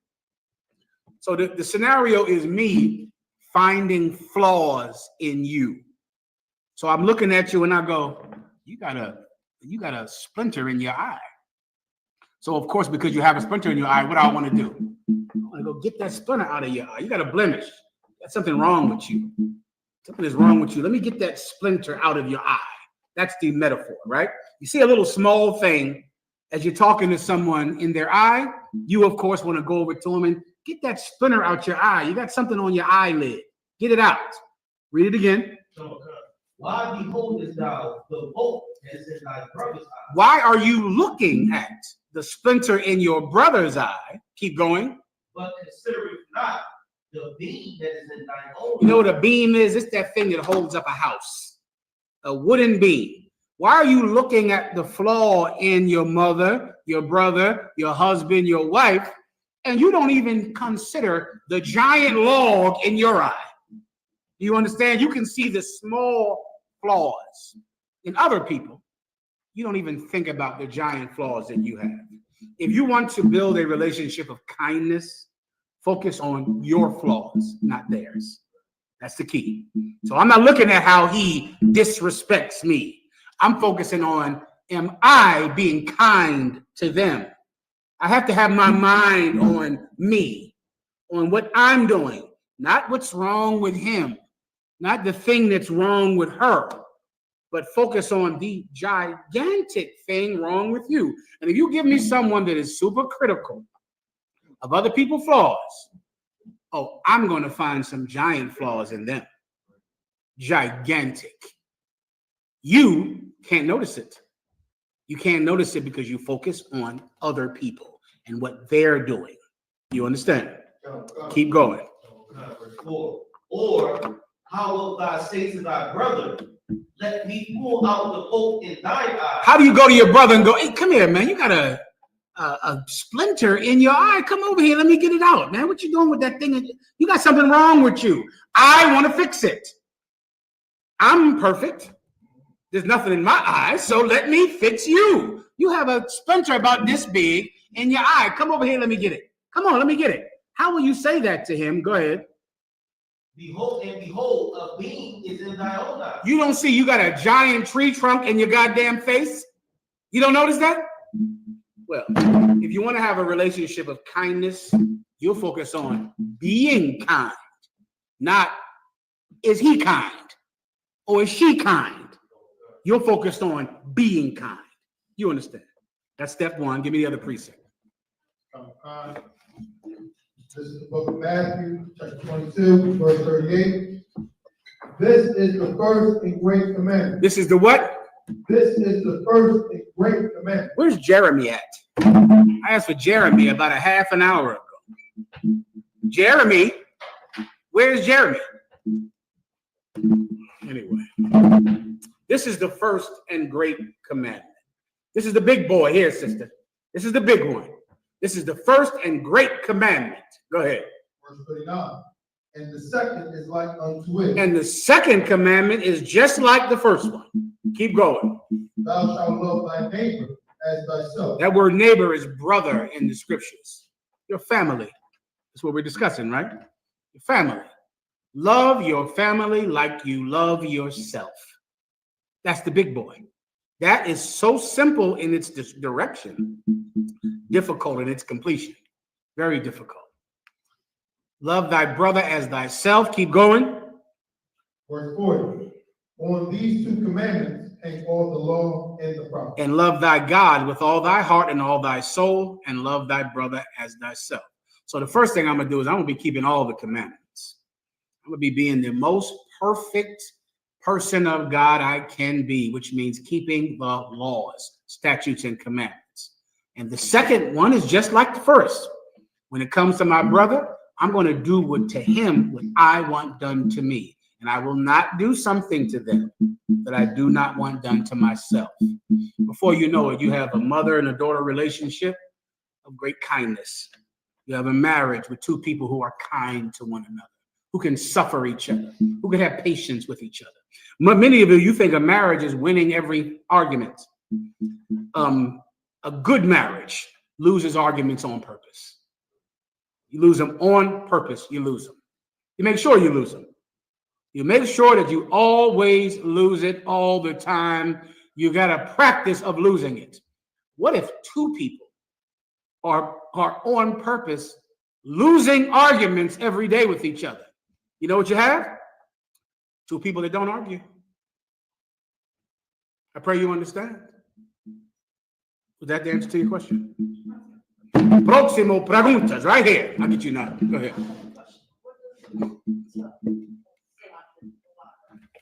What does it mean to lose arguments on purpose?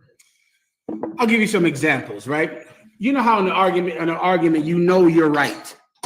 You get my point? So you know you're right, right? Losing them on purpose is you evaluate whether or not being right is more important to me than making the person that I love feel bad. Now, there are certain things where you have to stand on it. That's rare, though. In a marriage, you know how few things are important? I mean, it's damn near nothing. You know what you're going to fight over in a marriage? Where you're going to eat tonight? The temperature. The temperature in the room, the temperature in the car. Something that means nothing, you're going to fight about. So if both of you are saying, is this important? Is this something that I really have to put my foot down on? Or does it mean nothing? Well, if it means nothing, you win. You're right. You're right about it. I'm wrong about it. You're right. And that's going to get rid of about 90% of your fights. Go ahead, sis. It's about Christmas, celebrating holidays, things like that. Is that what we have to stand on? That's what you must stand your ground on. Which you must. And remember, in this scenario, if your husband is in the world, then your whole life is going to be fighting, because your husband has a beam in his eye. You understand? Your husband has a flaw so gigantic that he doesn't notice. All he notices is that he has a woman who won't obey him. That's all he notices. He doesn't notice that he's a drug addict, a crackhead, a weed head, he eats pork, he eats shrimp. He doesn't realize that. Some men are like that. Some men only know that you're not obeying them. That's all they know. They don't realize that they smoke weed every day. They don't realize that they snort coke, that they steal, or that they're gay, or that they're child molesters. All they know is that you're their woman and they're a man, and you're supposed to obey them. Well, you're going to have to stand on that, because if you obey him, you're going to die. So you cannot obey a wicked husband. You can't do it, because then you will be wicked. You understand? He's the one that has to take the log out of his eye before he can complain about you not obeying him. So you get my point? It's reversed. You good to go here? Solid. Knock. No sweat. Knock. Good, sir. Me and my rib arguing about nothing, right? Yeah. She was like, you know, the sun came with you on our raft, right? She got you. Some of them get you with that one now. Some of them come in here and learn one too many scriptures. Before you know it, they got your ass with that one. You know the sun shall not go down. Oh, you mother. Well, there you go. Right, so that's how it's done. Right? Good to go. Anything else? Questions? I'm sorry. Please, I'll get the brother right here, to Benjamin. Go ahead, brother. I said that question, but I don't know how it's going to get. My apologies. Go ahead. What do you want to clarify? Expect to live in long life in this life and life after. No problem. Baruch 3:17. No, 13 to 15. Baruch, what chapter? 3 and 13 to 15. Someone please get that from. Where you get it for yourself is up to you. It doesn't matter to me.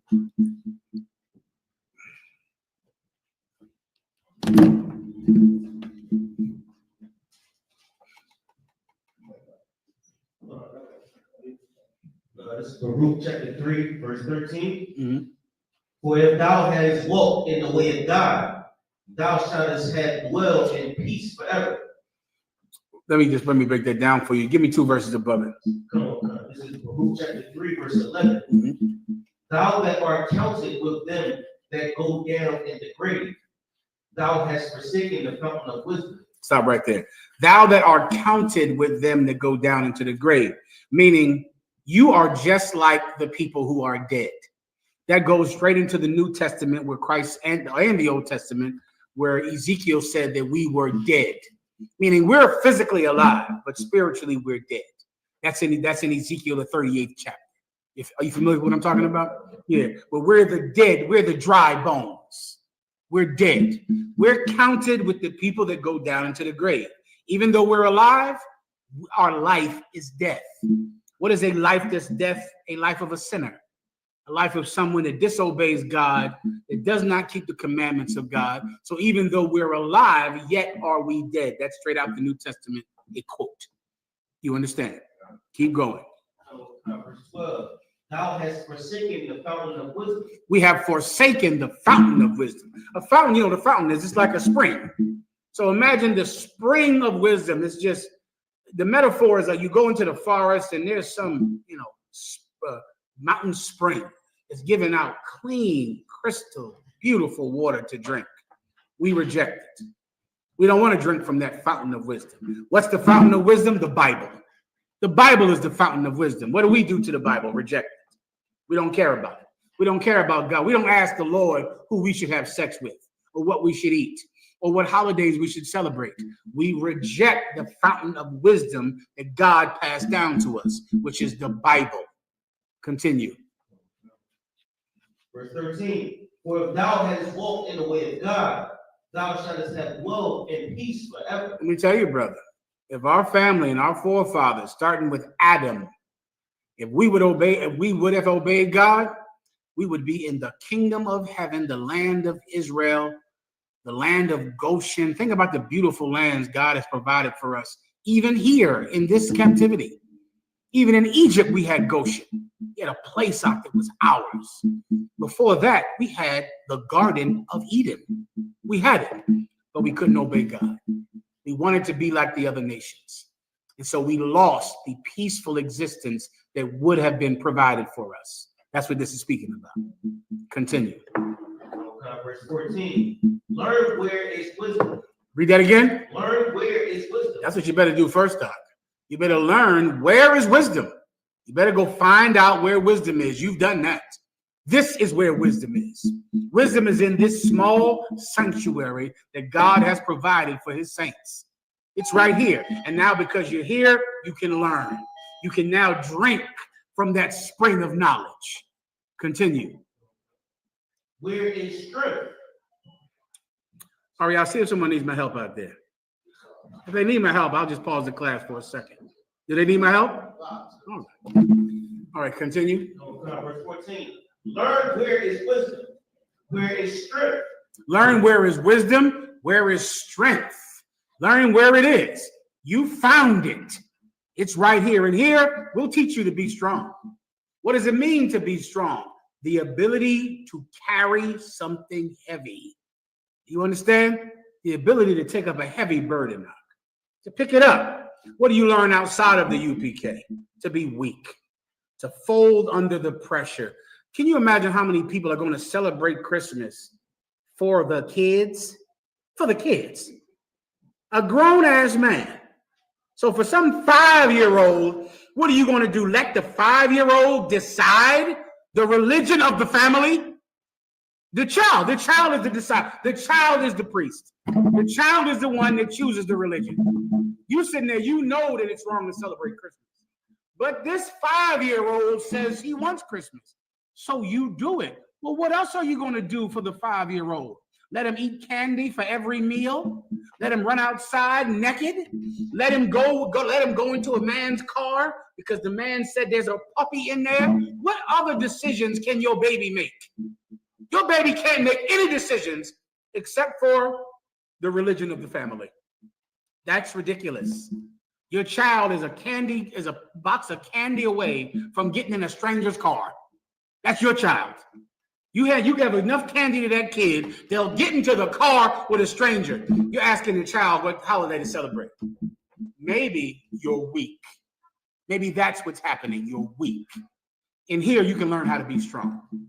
Continue. Learn where is wisdom, where is strength, where is understanding. Learn where is wisdom, where is strength, where is understanding. What time do we go upstairs? We're about to go upstairs now. Learn where is wisdom, where is strength, where is understanding. You found that. Where's your question at, Warrior? 15. Mm-hmm. Please, where are we at right now? 15, 8 to 14. Mm-hmm. Thou mayest know also where is length of days and life, where is the light of thy eyes and peace. Here we go. Thou mayest know what? That thou mayest know also where is length of days and life. That's to your question, right?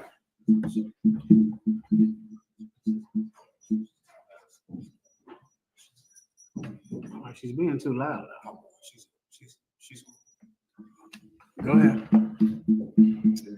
Please go ahead. Verse 15. Who had come out of place, or who had come into her treasure? To your question, now you wanted to know, is this precept about how to find length of days? It is. Having a long, beautiful life is one of the benefits to being able to find this truth in a timely manner. In a timely manner. So many of us we find the truth when it's too late. Those of us like you and I, we found the truth, brother, in a timely manner. We were able to come into the truth, and live out long years in the truth, to be able to experience the kindness that we're able to experience in the truth, able to learn strength, able to learn knowledge. And because of it, we could live forever. Now, why? Because if you to get the real understanding of this, don't think so much about the individual, but think about a people who are a people of long life, a people who are a people who have knowledge, a people who are a people who are strong. You get my point? That's what this precept is about. And of course, if our people are strong, then we'll have access to that strength. And it all comes from the commandments of God. If that was your question, you're absolutely correct. Come on, warrior. You have something else you wanted to say? Up front. I got you. According to the scripture, I guess concubine lawful heir? According to the scriptures, is a concubine lawful, meaning right now? Let me just explain briefly, right? A concubine was absolutely a lawful thing to have. What is a concubine? I'm asking you I'm just seeing if you know.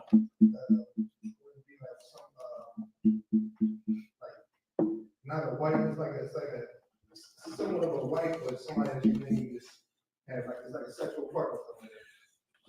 Okay, well, you have sex with your wife too, so what is that? What's the difference? Meaning, what's the difference between a concubine and a wife? You have sex with both of them, right? If you have sex with both of them, what does that also mean? You have babies with both of them. So, which babies are more important? Couldn't be. Couldn't be. Then what's the difference between a concubine and a wife? Just so I'm trying to understand the question, meaning you're asking me if we can have a concubine. What is a concubine? Then I'll tell you whether or not we can have one. Do you know what it is? No sweat. Knock. So like give him a hand. Let me tell you. A concubine is an absolutely lawful thing that we could have when we were allowed to kill each other. And there was a time when we were allowed to kill each other. There was a time. In that killing, the person who you were killing is your enemy. Their daughter would be a concubine because she was less than your wife, because your wife was part of your group, not the other group. As you know, David, when it came time for him to build the temple, what did he say? Do you know? He said, I cannot build the temple of God, for my hands are too stained with blood. David had killed so many Puerto Ricans, so many West Indians. He couldn't even build God's temple because he killed too many Israelites. Because Israel at one time fought each other. David was only unified king, I think it might be for 5-10 years. He spent 30 years not king over the whole Israel, but killing the other part of Israel, killing the West Indians, killing the people of Saul who didn't want him to become king, killing the northern kingdom. He killed so many of the northern kingdom. So finally, those Mexicans from the tribe of Yashakar joined him one day. And when they joined him, they then unified the kingdom. And now David set over a unified kingdom of 12 tribes. But until Tola and those Issacharite brothers joined him, he was not over the northern kingdom. Until finally they joined him. Before that, he was killing them. They were at war. So in that war, we fought each other. The Bible, go to the concubine precept quickly, please, fast as you can. I gotta go. Concubines are not people of another race. How do you know that for a fact? because we are forbidden to marry women of another race. We cannot marry a woman of another race. So then what could a concubine be? A woman of your same race, but of a different status. Now, it's hard to think about that in America. Great Britain is very familiar with what I'm talking about. Israel was on a class system. A class system. You also could make slaves of Israelites. That was lawful. If a person owed you money, if they were poor and you were rich, they could be your slave. If they were the family of a people who you killed, now you own that family. You could marry the daughter, but she's not the same status as your wife because you've killed her father, killed her family in war, and now you take her as a spoil of war, right? Israel operated on a class system. Jesus Christ came and he broke the wheel. Jesus Christ destroyed the class system in Israel. Jesus Christ said, from now on, you are a nation of priests. A nation of priests. Before then, you had the upper class, which was the Levites. They were the priests, and the Sadducee and Pharisee, or the descendants of the Hashmonean Empire, or the Maccabees, they were the top. The rest of them were just poor people who owed you money, which is where the Sabbath day rules come from. The Sabbath day rules are established because the top higher echelon of rich Israelites forced the poor Israelites to make them fires on the Sabbath. Forced them to build fire on the Sabbath, to cook their food and to build fires. And they had to do it because that was your boss. Until the Lord said, thou shalt do no servile work on the Sabbath. Thou shalt kindle no fires. Thou shalt sweep no floors. Thou shalt flip no burgers. Thou shalt chop no one's wood. You understand? That's God preparing the way to giving a break to the lower class in Israel. The lower class, right? It's in America, I think the only people you call Lord today is landlords. But in Great Britain, that Lord is a common name. Over in America, America is so different. In America, the Dutch people that came to New York, they didn't want to call their supervisor master, which was the common name to call your supervisor master. Master James, Master Thomas. They switched it to Mr., so it didn't sound like master.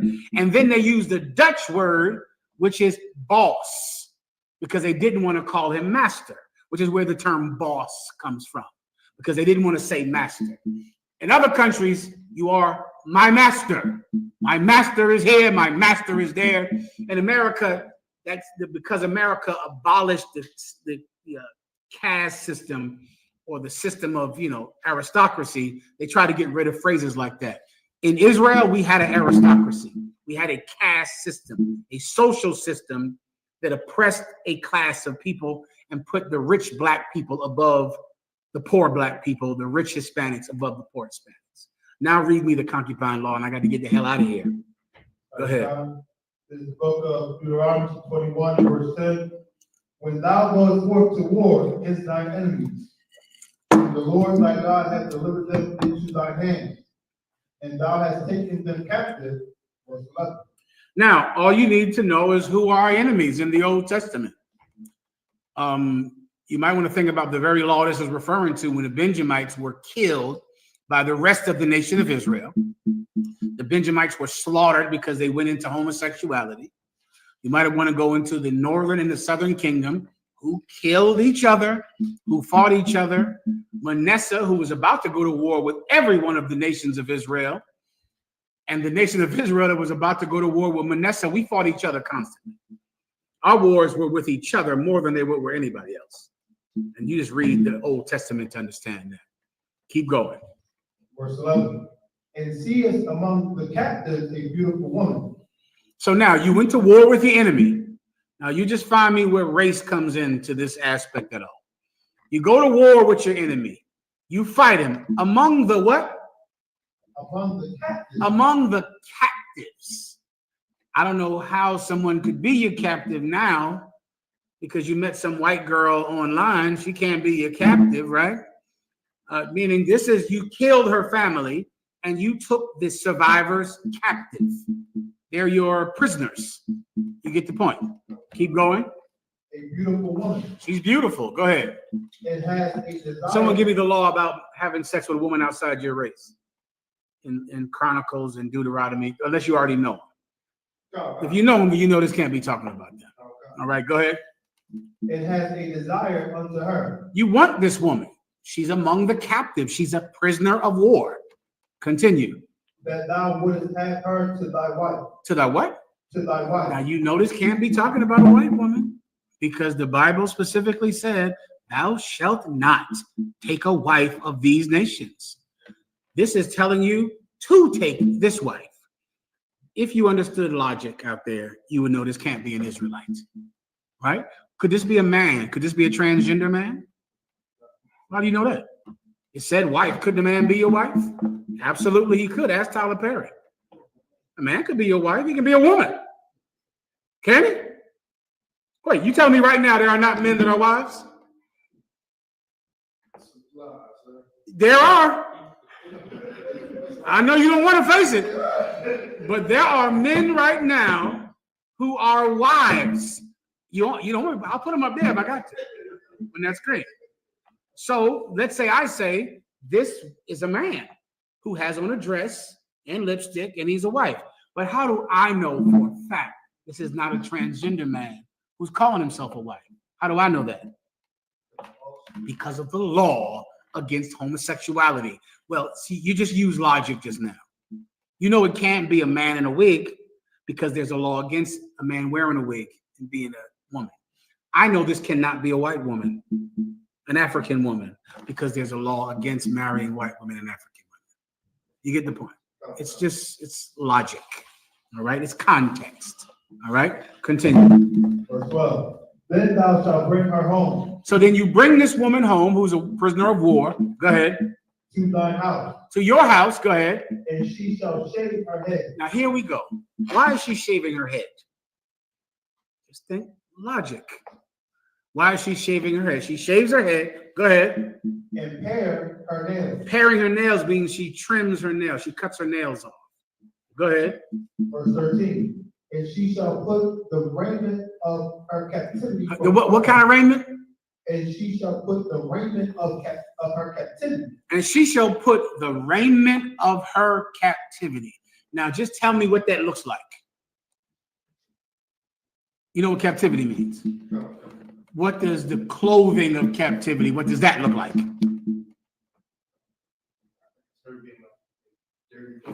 Exactly.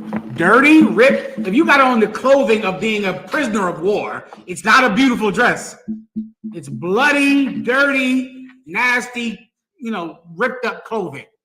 Well, when you bring her to your house, she cuts off her hair, she cuts off her nails, and she takes off the clothing of her captivity. Go ahead. And shall remain in thy house. And she lives in your house. Why does she cut her hair? And why does she cut off her nails? All you need is logic. That's it. This is a fountain of knowledge in here, right, warrior? So in here, you'll learn logic. You'll learn the three. It was something I wanted to come in here and teach. The three tenets of an argument. The three, what is it called? The three, you know what I'm talking about? There's the three tenets of an argument. You use emotions, history, and something else. It's gonna slip my mind. I'll bring it out here in 1 week, but it's how to properly make an argument that cannot be defeated. And it's three pillars of it. And I'll teach it to you one day. I got it in this briefcase down here. It's full of that. That's what's in there. Full of that. Now I'll give you a little bit of it. Why is she cutting her hair and cutting her nails? One last try for you. Because she belongs, I guess, to a new. She belongs to a new house. Or she's into a new house. Why would she have to cut her hair to say she's in a new house? Like a new person or something. Her being bald makes her a new person? Why is she taking off her clothes? She's taking off her clothes because she was in the war. Because there was a remnant of captivity. You right there. You right there. You're looking at it, but you won't walk in the door. But you're looking right at it. Why is she taking off her clothes? You were about to say something when you said because there. You can go into that, you'll get the answer.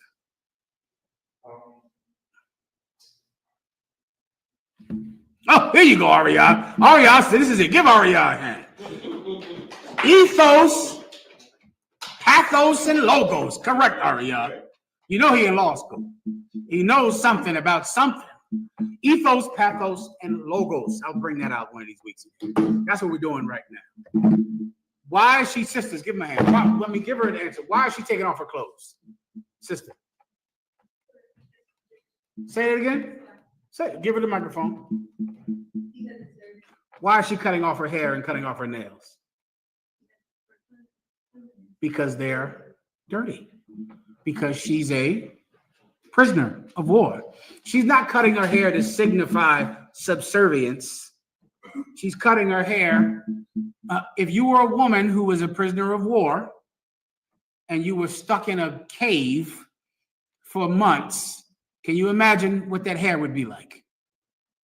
What would be under your nails? All manner of filth. She comes into your home. She cuts that blood-soaked, dirt-matted hair off.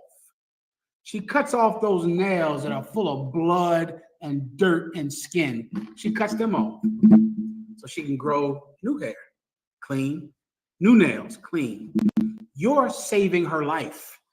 You're bringing her into your home. You're giving her new clothing, not those bloody rags she's been in, full of smoke and soot and menstrual fluid.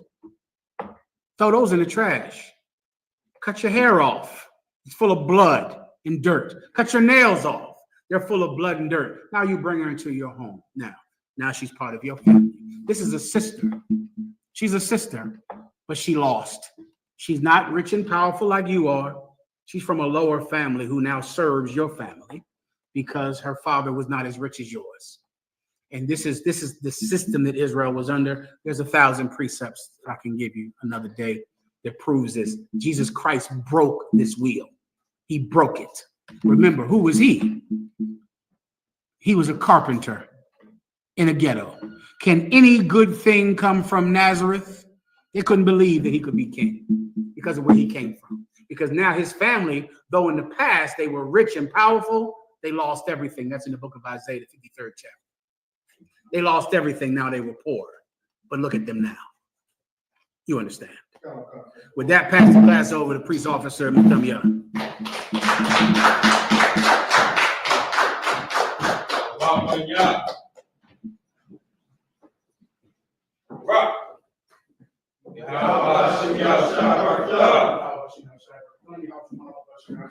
All right, straight down the system. All right, see me about it afterwards. All right, so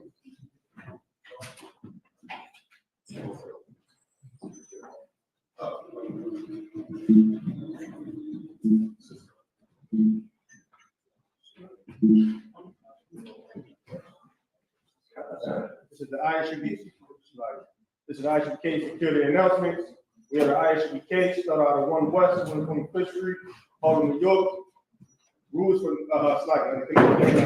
rules for new brothers and sisters. The new brother and sister come into the school. They are off limits for 6 months. They are to be saluted only. They are here to shed themselves of the world. If they need transportation, the teacher will arrange it after the 6 months. If a brother or sister has an interest in a particular person, he or she must get permission from their head to speak to a brother and sister. There's another 6 months in which a brother and sister will court each other. After this month period, the brother and sister will get permission from the head to marry. Tithes, which is a commandment, you can find that in Numbers chapter 18, verse 21, Malachi chapter 3, verse 8 to 10. Means sent in Hebrew, Mayashra. 10% of every penny and any increase the Lord gives you, give it to the Treasury Department. Priest fund. Free will offering for priests, not mandatory, whatsoever amount you would like. Upcoming holy convocation will be the Feast of Dedication. That's the 25th day of the 9th month. It'll be this Wednesday, the 25th. You can read about that in First Maccabees, chapter 4, verse 52 to 61. Remind Akim Al-Quat to check the bulletin board in the hallway. And if any brother wants to become a trooper in the schools, start to wear all black, blue shirt, headbands, and scarf. And with that, Ben Israel Maju. And we're going to get one courtesy salute. Ben Israel Maju Shabbat. Maju. Barak. Yahweh Hashem Yahweh Shabbat. Ashmitah. Sar. Sisters Maju. Stand. All right, man, Israel, we're gonna get a sister one courtesy salute. Man, Israel, Ma'ay Shabbat, Amay, Barak, Yahweh Shabbat, Adam, Hashem Yahweh Shabbat.